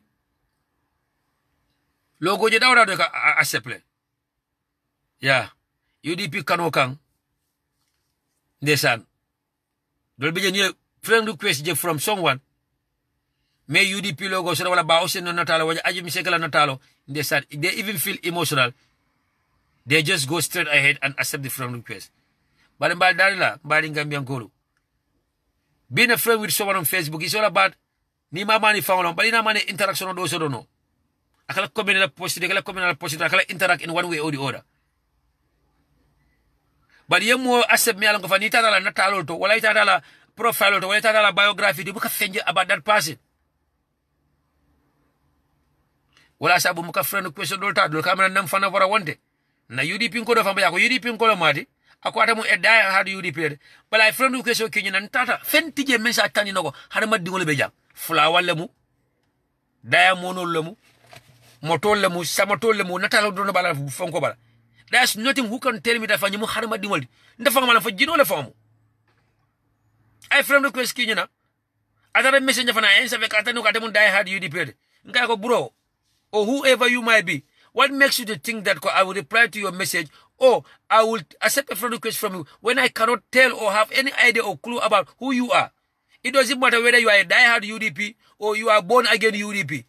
It doesn't matter for if you would UDP. It doesn't matter for from UDP. But friend request people should have a little idea or clue about who you are. Well, as I have more than 2,000 friend requests pending. I'm a min kon nam fana wala man lefika model accept ani. I want to know who I am interacting with on Facebook. I want to know who I am interacting with on social media. Or if I cannot know you, but I have to get a little idea or clue about who you are.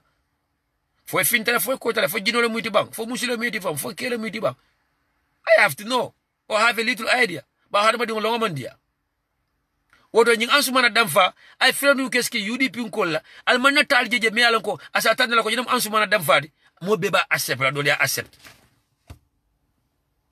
an bi atata la comment ke wali jino la post doto wali jino post menke about ka UDP nkol advice e sa fala kola ada kenni woni nata jele bi ay post ke je and I have to go there to counter him and to let people know that he's a fake account.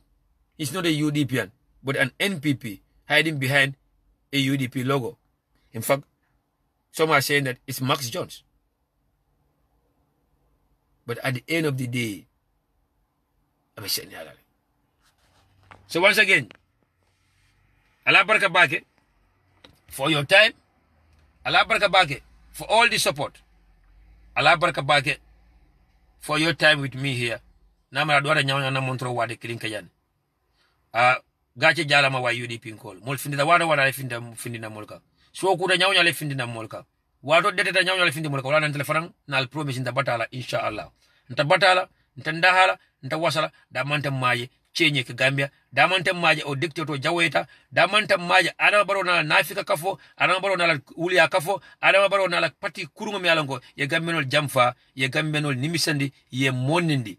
Nte ndahala, nte wasala, nte mfonyandila, damanta maji, Gambia is free one more time. Nte ndahala, nte wasala, nte ndahala, nte batala muk.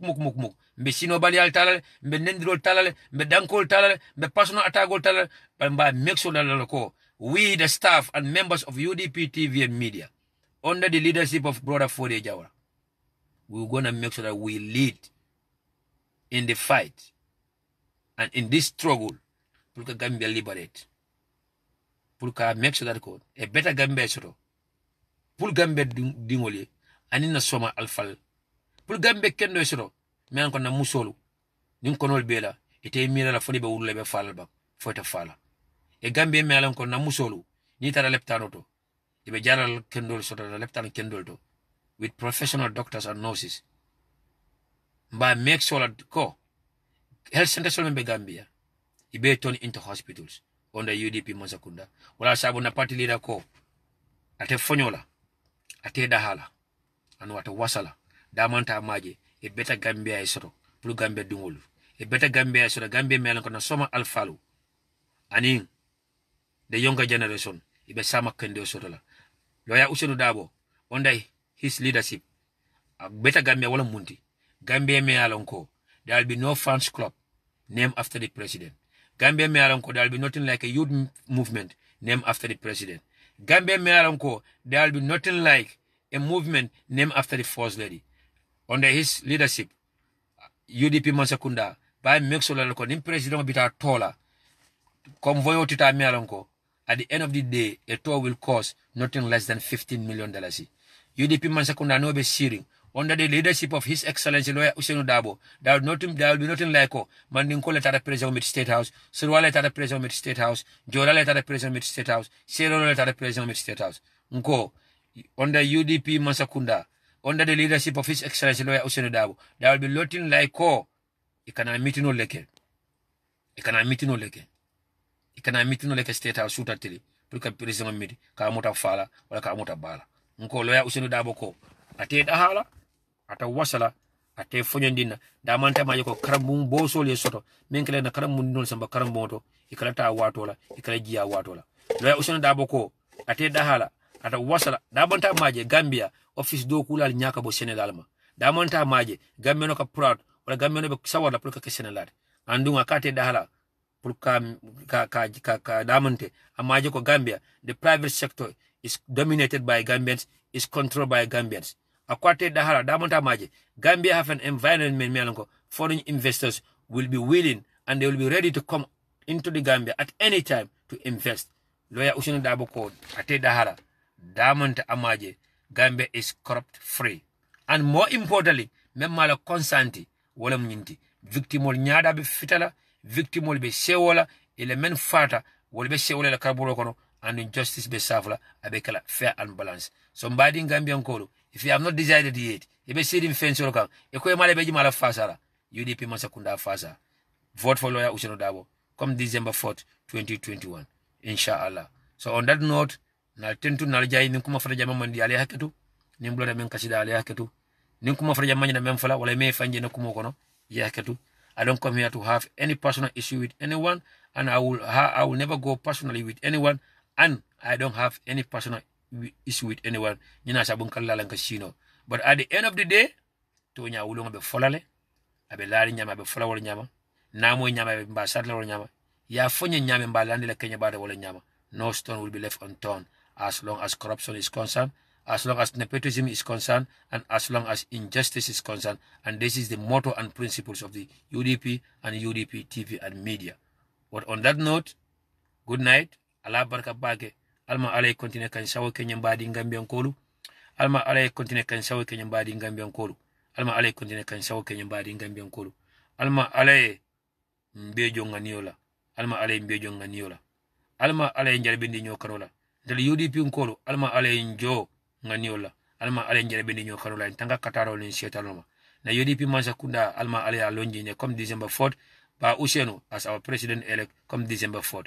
Alma tonya folal be tonyaje tonya fasara be tonyaje mebe nakering alay de may be bonina ay samana tonya silokan kila harumoto na dum kata fa kono kayra kono na bunda kono kayra kono alay nafikul wanyar ay continue ke wanyar ay continue ke tenkeren kenya bado ando be duwala alma alay kito tara nyim president arama baro tema alma alay kito tara nyim president arama baro tema alma alay kito tara nuwa jamfa ka fote ma men ke fanko man NPP la alma ale kitota ninkambe dingjawol be tema men yalan ko wolle be jamfa ka fono ma ibe kambenel kumboni ka sutatri ibe victimol kumboni ka sutatri ibe fuaro la naflo do moka ibe mo club mo be la naflo do moka alma ale kitota nim president baro tema alma ale kitota mol tema men yalan ko wolle fata ni struggle kono men yalan ko ile yelo bonta ni struggle kono alma ale kitota nim president baro tema ay jamfa men ay nimisani men ay monendi men na men buteta in the process pour ka Gambia fasano men yalan ko be lanjur limbi men yalan ko be dimol be kan kabi men yalan ko jararo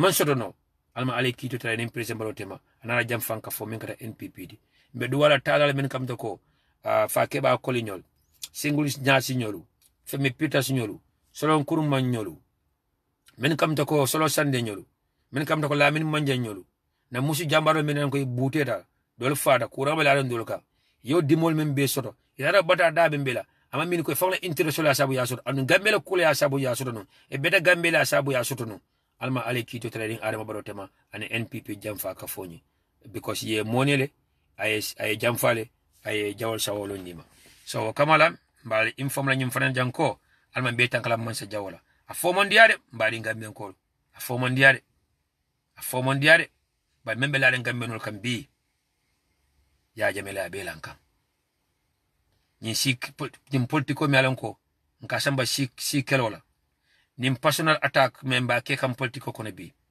be nyo ngay bol boni la politiko kono bi mbe nyo kel la personal nim politiko kono bi mbe nyo report la pour que nyola masi boje nim politiko kono bi si kelo nim politiko kono bi fanku ya nim politiko kono bi ya jamela dundi gambe sato kono ya jamela samana gambe sato kono APR sila dundi gambe sato kono APR sila man sekundale asamana gambe politiko kono politique of tribalism ya jamela asamana gambe sato kono APR si man sekundale asamana gambe sato kono politics of personal attack ya jamela asamana gambia APR sila asamana gambia politics of lies, fabrication of lies, politics of reporting each other, politics of trying to destroy each other, politics of trying to make sure that the other one will not be happy ya jamela asamana gambia banko kono ani APR si man sekunda nimbe tonya fanyo lillahi alay.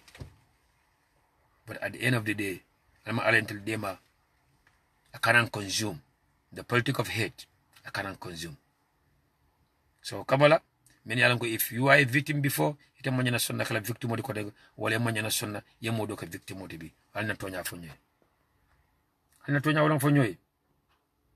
Alina tonya ulang fonyoy. Alina tonya fonyoy.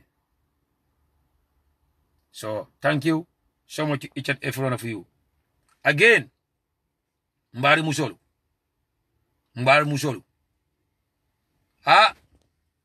Alfasa al kasiale. Anu ko kendo bebe musolu fasa ka. Mbari musolu Gambia.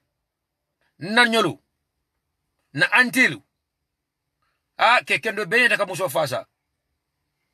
Ke kendo be nyanta ka nganya musola. Akendo. Ke kendo be nyanta kalo musoli. Anu ke kendo be nyanta ka muso bunya bal nanyolu alfang la probo modi Gambia musolu alfang la probo modi musolu alfang la probo modi musu kumboda anyo musol ya kumbodi.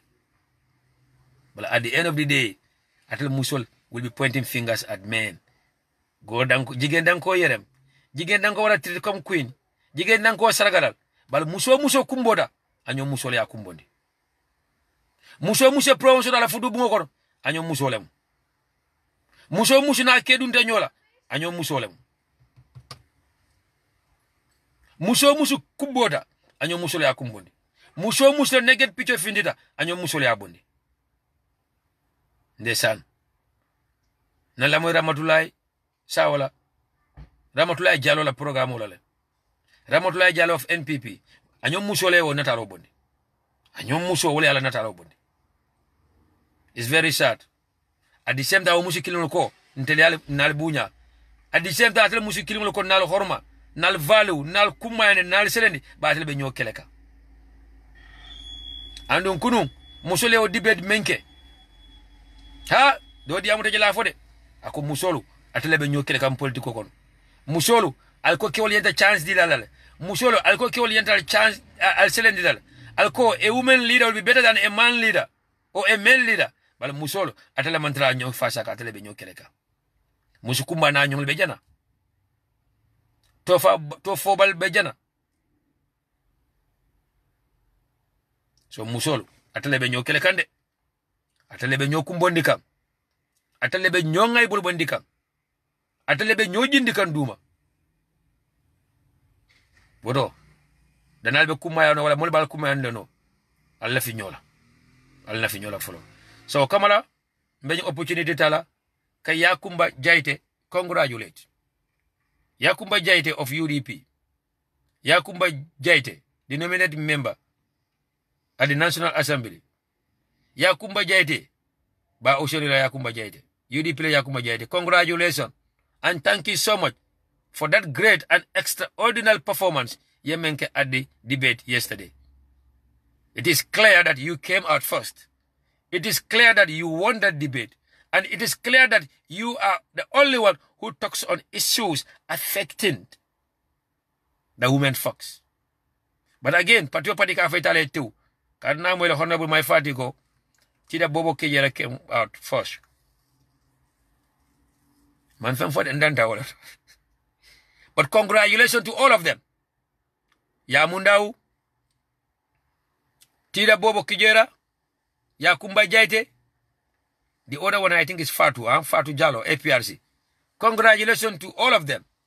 And we are saying thank you to them for taking the boldness.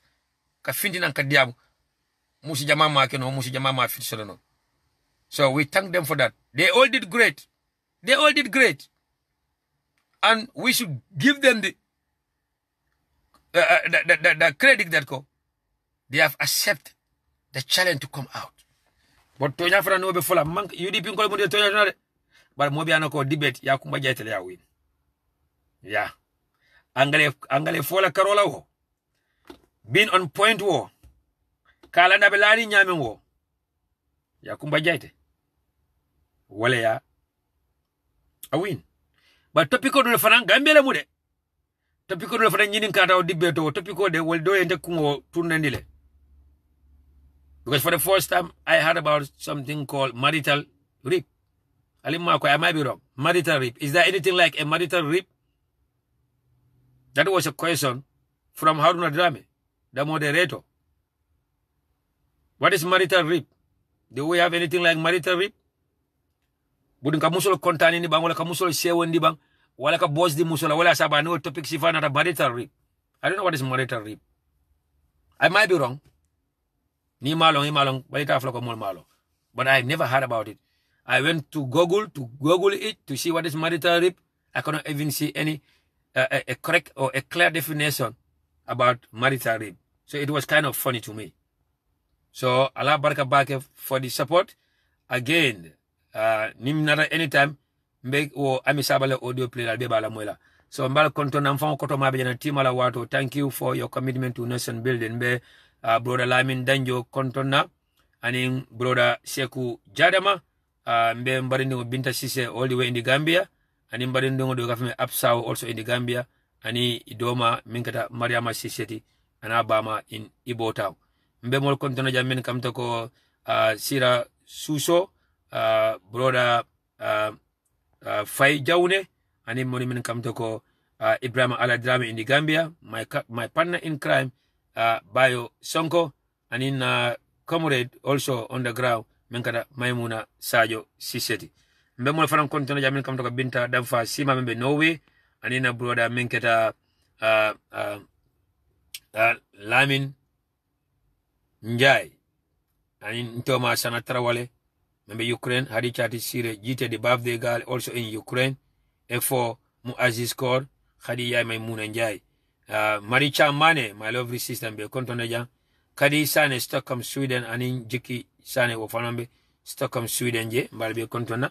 Be mol fanan kontoneja men kam toko Aminata Maron, be tentula, Mbejala, Barkabake, sister Aminata Maron. Thank you for the love. Thank you for all the encouraging messages and coming received from you. Thank you. Boda Solomon Jane, be tentula, Mbejala, anin mol men kam toko Sat Bayo, be kontona. Kadi Manjang, our lovely sister, thank you. Nyima Mane Keta, Mubala Keta, UK, Manchester, and Princess Khadijatu, Balbi Kontunabake. Thank you for the support. We love you. Sana Bayo, Sana Yafa, Sana Njai, Sana Job, Sana Yabo, and Sana Tarawale, Balbi Kontuna, will be Munto Maledi. Bemol Kontuna Jaka Femen Faneko, Khadijatu, Dabo, Jallo, Jerry, and even come to brother Ibrahim Fadera, brother Ansu Singate, and brother Ansu Dahaba, Sister Aminata Bakanye in Germany, aning Aramata Kuyate. Sarata Swane, Wafanembe, Canada, Kutubo Shedi, brother former sister in Washington, and that reminds me about Auntie Jalika Dabo in Washington, and na other auntie Adama Jarju also in Seattle, Washington. Mbemba Jaite, thank you. And that reminds me about Mbemba Jadama. Aning Lams Lamin Jame, aning Menkata na multi fana men kam tako na wonderful sister soul men kam tako aji ya jena nyol kata men kam tako bineto esmbay nyol men kam tako kasa sise nyolu sibo janke nyolu men kam tako sibo bajo nyolu maya nyolu madam Fofana ani men kam tako mfangala wonderful sister membe Canada ikafa sarata suwane ani nyima sata suwane all the way in the Gambia and all the UDP kafol men come to ladies corner, men's corner, men come to women's lunch, and men come to UDP Soninkara group, and UDP Mabal Kafoning, the Golden Sisters member Bakau, and UDP Democracy group oni, kata, and UDP kafol men come to Kankelin Kafoning, Kungojang Kayatani, UDP Fans Club Paul Bay, and UDP chapter sol be mbal be tentu mbal jaila. Again, ale hakatu danim bita nyina kubaklina jang, mba dama nim fura leje bal na next programme ba senene la wala mu bilindi amata no ramu sabali la ta Lamin Jay wala Lamin Jay ta lamu sabali interview na ko fula no na daniro ke na media team wala mi alan ko is headed by Amar Skar Jane anala deputy lawyer Yankuba Dabo anu na commandro ko faram min kata la brodati babala commander and UDP executive members of punnan hakkilotu kata media house dol men yalan ko ay ya party leader Jalaile, party leader Nene, ya disrespectly, and they fail to apologize or they refuse to apologize, and still video ni yeba na kajindi, and until UDP ngol meron kon tellen UDP militant nolti, ntelle UDP dingolti, not only in the diaspora, but even in the Gambia. We are boycotting that network. We don't want to have anything to do with that network, and we don't want our party to have anything to do with that network, and we don't want our leaders, the executive members or any member of the party to go to that network, or the number na party or ni tara online on that. Man kasi fojang. Man tana fojang. The leadership of the United Democratic Party, alila moyaning hakilola. Ba Usenu, inile deputy, inile entire executive member solo. The media team, Ahmad Skarjani, inile deputy. And any militants of the United Democratic Party, alina lamo nyola, aning hakilola, ntalebe kukiling. Ntalebe kulunkiling okono. Yes, we might be wrong sometimes. We might need advices sometimes, but the majority of UDP unko left mena partiyo yenta wolekela. The majority of UDP unko la washida menti partiyo yenta kela moyala. Andu UDP dingol ko, they don't want to have anything to do with Fatu Network wala Lamin Jay. Yes, UDP do not be ba follow kan kabi. It's their choice. But at the end of the day, neman for drum, ibale man nengo platform ka, wala ifale man nengo platform ka. This is why they are still following Fatu Network. This is why some of them are still friends with Mohamed Dabo. Voila. Lamin Jay. This is why some of them are still sharing Fatu Network. Wallahi. Mohamed Dabo lo programoto. Ke ude memfo. Ba usenu ma that very particular day. Wallahi ya fo momo file no.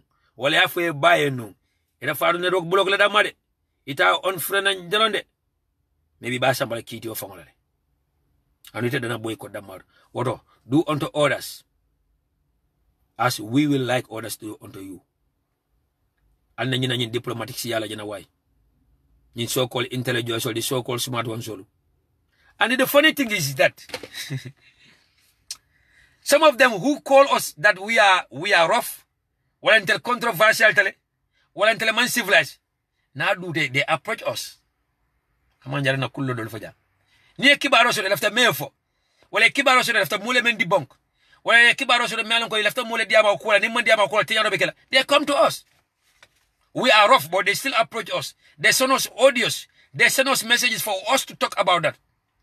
But outside, they don't want to deal with us. They see us like inter rough tale, inter controversial tale. Sana sangara tale. 4 days sangara tale. Nindo complicate tale. I know few of them they call us, give us audios, or they want us to talk about topics. Topics is affecting them, or it has something to do with them. But behind the scene, they want to act like it tell them the civilized ones. It tell them the intellectuals, the smart ones. And I'm also learning lesson from that. Many can time as in Sangratala, wala I'm controversial, wala Nadia Molsiata. They don't want to deal with me in public, or they don't even want to share my show on their page, but need they come command. Need they reach out to me. Or need after Kumai Finti Banta, they reach out to me. I'm also learning from that. And not only me, dolka Sedi Lee called Duma, dolka Wali Gino called Duma, dolka Fodel called Duma, dolka Jara Sanel called Duma.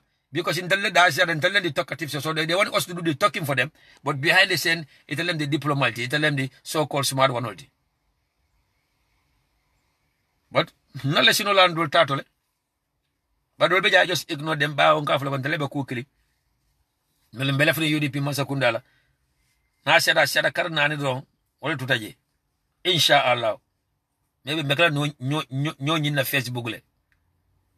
10 days completely. Nta political blala completely. But I'm finding my life so I want to be spending time with my queen sometimes. Very soon I would like to be spending time with my future wife. I would also like to go for honeymoon. You know? I would like to be sleeping in churais and beans and so on. So what am I?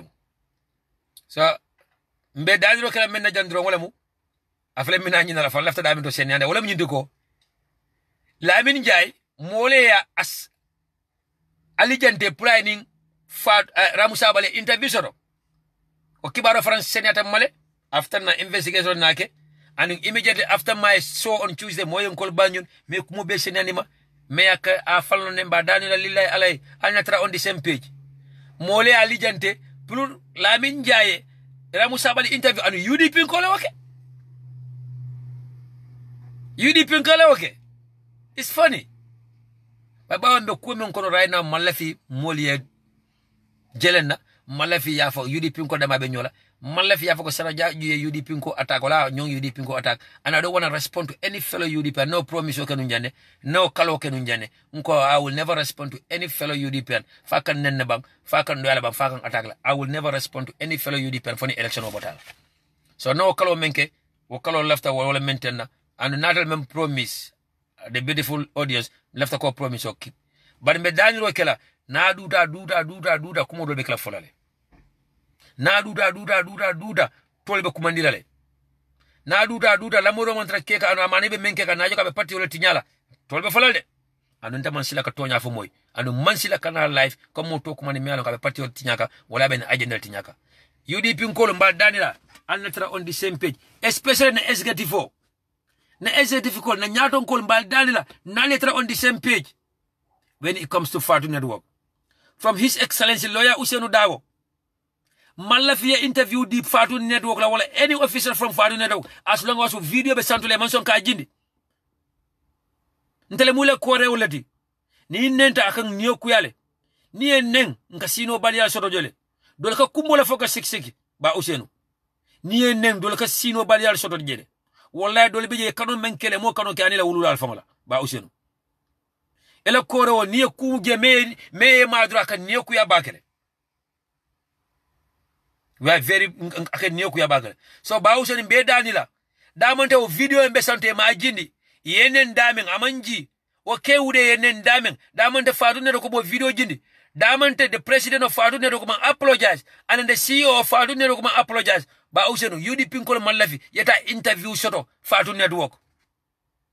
Your Excellency, we do respect to you. And as our leader and the next president of the Republic, the Alasonta, inshallah, we know that you are a democracy. We know that you respect democracy. And we know that you treat everybody equally. We know that ime fancy fenti. No loitole. Ye fanji ye mol be kanyandi ye mo be bunya e ba mol dindi yaji ye mol fuare yaji be and nalelo ko you want to be a leader of everyone, you want to be a leader representing every Gambian, you want to be a leader representing every tribal group. We know that you want to be a leader representing every religious group, but mbeda da lillahi alay ile korewo ile UDP dingolu ile militant solo ile supporter solo malafi any interview solo with Fatu Network. Damante, I may apologize. Damante, imo video dindi.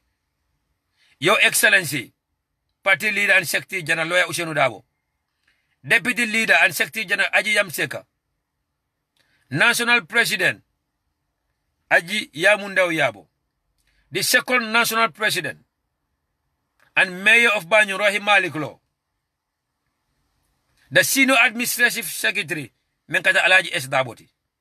The deputy senior administrative secretary, Menkata Ole Diba Wadati. The head of the organizing committee, Tali Bensouda, is the deputy, Ibrahim Diba. The head of the fundraising committee, Menkata Zenab Ganinti. In the deputy, Mboj Sedikan. The head of the youth wing, Suleiman Sawo. In the deputy, Menkamtako Karim Toure, and Haji Suwananyol. The campaign manager, Karafa Toure, in the deputy Nyol. Binemaronyolu. The head of the communication team, Amar Skar Jane, in the deputy, Menkata lawyer Yankuba Daboti. The female youth leader, Awata Medu. The female wing leader, Yakumba Jaite. The female president, Ajisukwa Inaka. The youth leader, Kemo Bojang. Mbadana Lilai Ale. Ani momo yalonko executive member lemiti. Mo kumale miti parti yokono. Mole miti council parti yokono. Kabirim baba la komanda lembang. Katañi ramu sabali fangolemba. Katañi mpamane men jointe nan say. Kata la men jame men jointe nan say. Momo yalan ko UDP ngole muta ani kuma ada pati yokono andum yesse sotole. Kat kafu ngatara nyonya to boka bay. Mbadana lillahi alay UDP ngole la militant sol ko e mallafi ale anything soto to do with Fatu Network. No interview. No anything associated with Fatu Network. Alnaye affaire soto. Na left interview alta Ker Fatu, alta Paradise TV, alta King FM, alta DHK Radio, alta membe Kerim platform oldo. Alnal fang la platform oldo UDP TV&MEDIA, UDP online bantaba, UDP Kibaro Network. Alta UDP dungol to men kasi la platform oldo. Ali grand interview la. Mag Jari na bonyol, Musa Seri na bonyol, Esa Jawra na bonyol, Bamfa Kamara na bonyol, Sadio Touré na bonyol. If not, I'll be UDP Nkojala na after Alpha. I'll be UDP Nkojala. Aina after I found a leader. If not, I'll be UDP Nkojala. Memina after I found an executive leader. So Mbaldani la wala the leadership. The leadership Mbaldani la wala. It's not that we're trying to be rude here, or it's not that we're trying to dictate our leaders. It's not that we are telling our leaders what to do, or it's not that we know better than you. But Dan Rombola and common sense, nkamen faleja we sense megle. A media house may more invite Plabula na party leader la disrespect, our entire family based disrespect, our tundo be disrespect. They refuse to apologize. And video ta ya mundi je koteke because the lady has a thick skin. Because the lady think that nobody can tell her what to do. Al kana interview ka walla. Albem malundi lalde. Alben disappointed, alben now spirit kuntula. And me Ramu Sabali, arrange plata Lamin Jaya, ye fallonne. You are very close to Ramu Sabali. But I respect you, man. I don't want to mention your name today. I respect you a lot. Ite me Ramu Sabali arrange. Put Lamin Jaya interview, ye fallonne. You the pinko me the samprusa. And you are very close to Ramu Sabali. And you are very close to the party leader. And you di pinko le kanu batel and amanke da mati de atel me yake na londe mba dani lal kana fula nyam ko denge Ramu Sabali maybe luntang mato male membe kerinu wala she have no idea or clue about membe men transpire nim faadu de roktema bal mba dani la parce que UDP pinko do bija Ramu Sabali kolle mba to fanga fola me Ramu Sabali kol wali jino Ramu Sabali kolle Ramu Sabali male membe kering wallahi male membe kering amalan ko menketa anu ama fansan baje wala me yake ye fallonne kada UDP ko sike kasamba Fatu Network ni ma sama no ker Fatu ala samba dula dodo ayta GRTS fangol fisata kad GRTS banko belta bala kada UDP ko sama Fatu Network ay kada Luigi Pinkol di Lamin Jala play interview ay kada UDP Pinkol samba moy me dabala platform odo pour ye kacaje mbal danila non dal alben distract lale albe sobo sama na mal tema And we are going towards a very critical moment. Baldanila. Because Ntesana Jaju Wallahi Bilata, I will never hesitate to come live and debunk you. I will never hesitate. Pulkana live ke debunk niake. And you be shala memba kela. So Baldana wala. UDP unkol memba keka. Many along ko Lamin Jai ni muterolti. Ni elone ye long. Lamin Jai ni muterolti. Lamin Jai come to them. Puli il after nite lafta UDP comme interview la ya interview. Lamin Jai na lafta ba usone fa interview la bi abidete wala ya puli we ba usone samba ya interview. Mbal dani la wala ni ba usone fa ngata ker fa UDP ko fa be lole ba usone condemn. Wala ba condemn la. Wallahi billahi taala ba condemn la. Quran kana fita wala UDP ko ye fallonne. I don't want to talk about this again, and I won't talk about it again. But the UDP ko me ka ye fanna. Yiti aloko sana ja you ne respect as an individual. And you know that I love you. And you know that you are a mentor to me. Ite meyake. But harma di mo mistake go buka bay. Maybe you mo mistake gold. Kana ka kurenke. Be danila. We need to be on the same page when it comes to Friday Network. So, ala baraka bage. Anna la mo music kilina drop.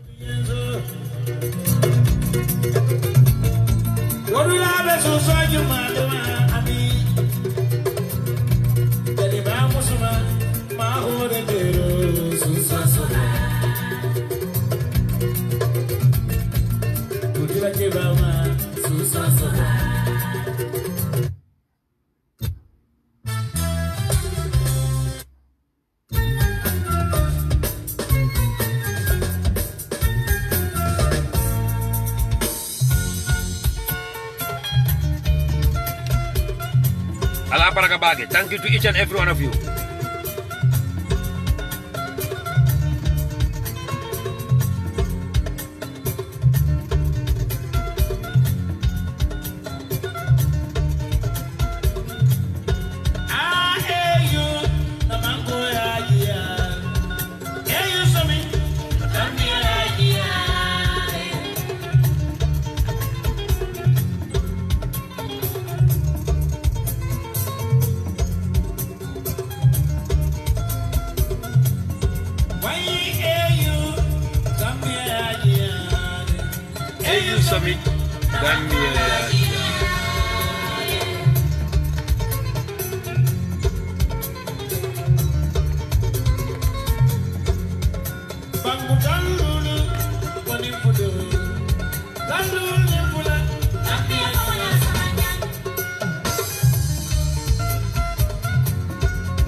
I love Gambian music, so that's all I have.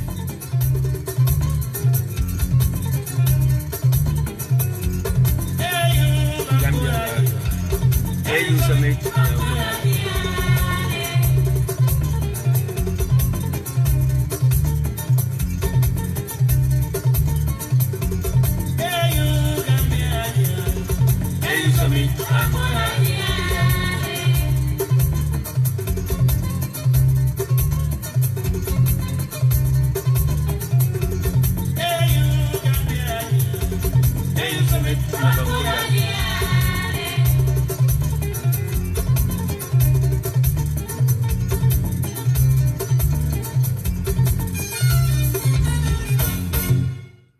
Yo, ala baraka. Inteleka Gambian music da malala mai. Anina moto kono jaliba da malabe je. Jaliba le mu. Lanin kinde ba ankol da malala mai. So I'm not a Gambian me alonko. Nina jalol father nina foko. They are heroes, they are icons when I don't listen to their music. Ale haketu. Na Gambia sunkudu no da mal. Gambian sunkudu no so me alonko. Wali sheka dro ekola la mai. Yusun dro ekola la mai. Ani nyajira musician for David Olambang and Peace Square North. That's nothing wrong with it. Fulike la mai. That's fine. But ite bugala mo la music ko pele foni fane na icon la mai. Mo be basi ila WhatsApp holdo or ila phone call do Facebook holdo and when they are alive you don't listen to their music. So I'm local, I'm too local. I'm sorry but I'm too local. I listen to only Gambian music. Nka jindo la mo lebe nyindo nyaaje fanno la mo dama do katara ibe siri chapel dala wala chapel siri badala buda wali saka play ala tel men dia de collect fo si falde baye mandara siri chapel bala kay be fay de kala mo landing kinti balla jali bala mu tala tara dinole mu anin alaji lalo kebal drame nyol solo si so honyol nkala mola. So namba na fam CD le bendabule. Some people think that I'm too old. I still have CDs in my car. So nkola la moy. So let's listen to our people, let's promote them. Even on YouTube I watch Kitabu and others. So that's what we do. Bani alman tankala almali jamfe niti jambi albafala. He's an icon, he's an hero. When you don't even play their music. You know? Yeah, so that is when you are in the honeymoon. You know, yeah. When you are in the honeymoon, you have to listen to music. Me alonko ilo mo lafta wala. Ba atla abuluko nubla le tulo kono atla be itulo korokoro le kai. So when you are in the honeymoon, you have to listen to the music that they want. But sometimes you can also divert their attention to the cultural music like Jaliba. Jaliba like music you don't need to dance. They are slow music. You know, they are very romantic. You know, Jaliba like music for the nibo la dauda ni meke ko sino ke tala. Ni sino mera jinko betala. Saka budung ning high blood pressure be chalala barrel be vibrate la. So at the end of the day, let's support our own. So alma kairo sabat landa malte ma atlembe suto kono alma wuli kula kairo kono alela ku kairo kono ale wuli kula kairo kono ndame be wula ro kono jalman tinyana kairo kono na la kairo kono fane wuli kairo kono. So ala baraka bake. Good night. Ale haketu for taking your time. It's too late in Africa and Europe and so on. So ala baraka. Thank you. I'll be back again inshallah. Thank you. Good night. I love you all. Allah baraka bage. Sarada Suwane, once again, thank you. Fatima Sanyang, Ibrahima Danjo, and men come to ko Gomez Fatajo, wala Fatajo Gomez. Many foreign come to ko Solomon Jane, and in Lamin Swiss Nyol, and men come to ko Malam Fatinol, Mfang Koto Mafreja once again. Tima La Wato, Buba Baro, my only Hadi is here, Hadi Chati Sire Jitenyol, and in la brother Kendo, Menkaram Fong Tomadi Sana, Tarawala from Ukraine Day. So mbemole fanan kontona jamen kam to ko na wonderful sister once again Mari Chamane aning na Bintu Sise Dabo nyol kata Fatu Cham Sise nyol be France na Keba Yusufa Jadama obe Italy ani men kam to ko Noa Sonko nyol ani men kam to ko Musa Touré be fanan be France Ibrahima Singate mba fle fanan abaraka bake aning men kam to ko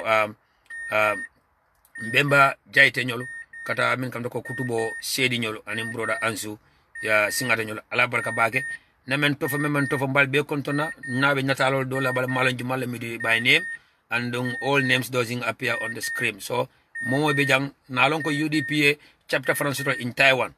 Now my next program I will call out their names and then maybe I will have them on the line from Taiwan. So UDP dula built UDP Japan, UDP South Korea, UDP Taiwan. When I got that message I was celebrating in my house that we have a chapter in South Korea, and then we have a chapter in Taiwan. Taiwan, according to them, they have about 200 supporters of UDP in Taiwan. 200 supporters of UDP in Taiwan. So we have a UDP chapter also in South Korea. We have it in Japan, and then we have it in Malaysia. So we have them in Dubai. The Dubai chapter comprises of United Arab Emirates, Kuwait, and even the Saudi Arabia. So we have the UDP chapters across the globe. So now I'm North Korea to Traje. I think we have to go to North Korea too. And I remember also somebody is telling me that they have a small group of UDPians in Hong Kong. Meaning they have come together to support the party. So again, Allah Barakabake. So the UDP group in South Korea, the UDP group in Taiwan, they are the newest group. I salute you all. And then again, I will share the information with the audience in my next program. So UDP chapter Solfana, Mbaldani one more time. Anikala Hakilo Brande Kodenge. Na security wing. Na security wing is lot of motola. Go for me me later, Wadamata Motosanano.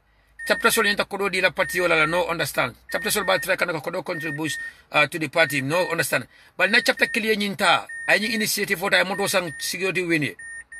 Ndesana Jayube Daniro Lawala. And na Daniro Finansoro from the members of the security wing. Jason Kanten Alamol, Passon Kon Alamol.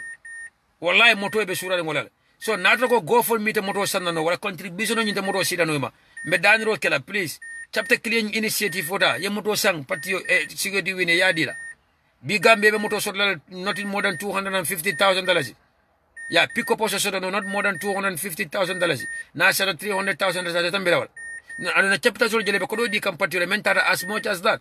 Na chapter clear motor sandro ya tan di patio ko tele kanyi moto sa ba di la security win la. Mal dalna wala. The security wing is desperately back when need motola. And ni security wing mansura party leader found it no tola.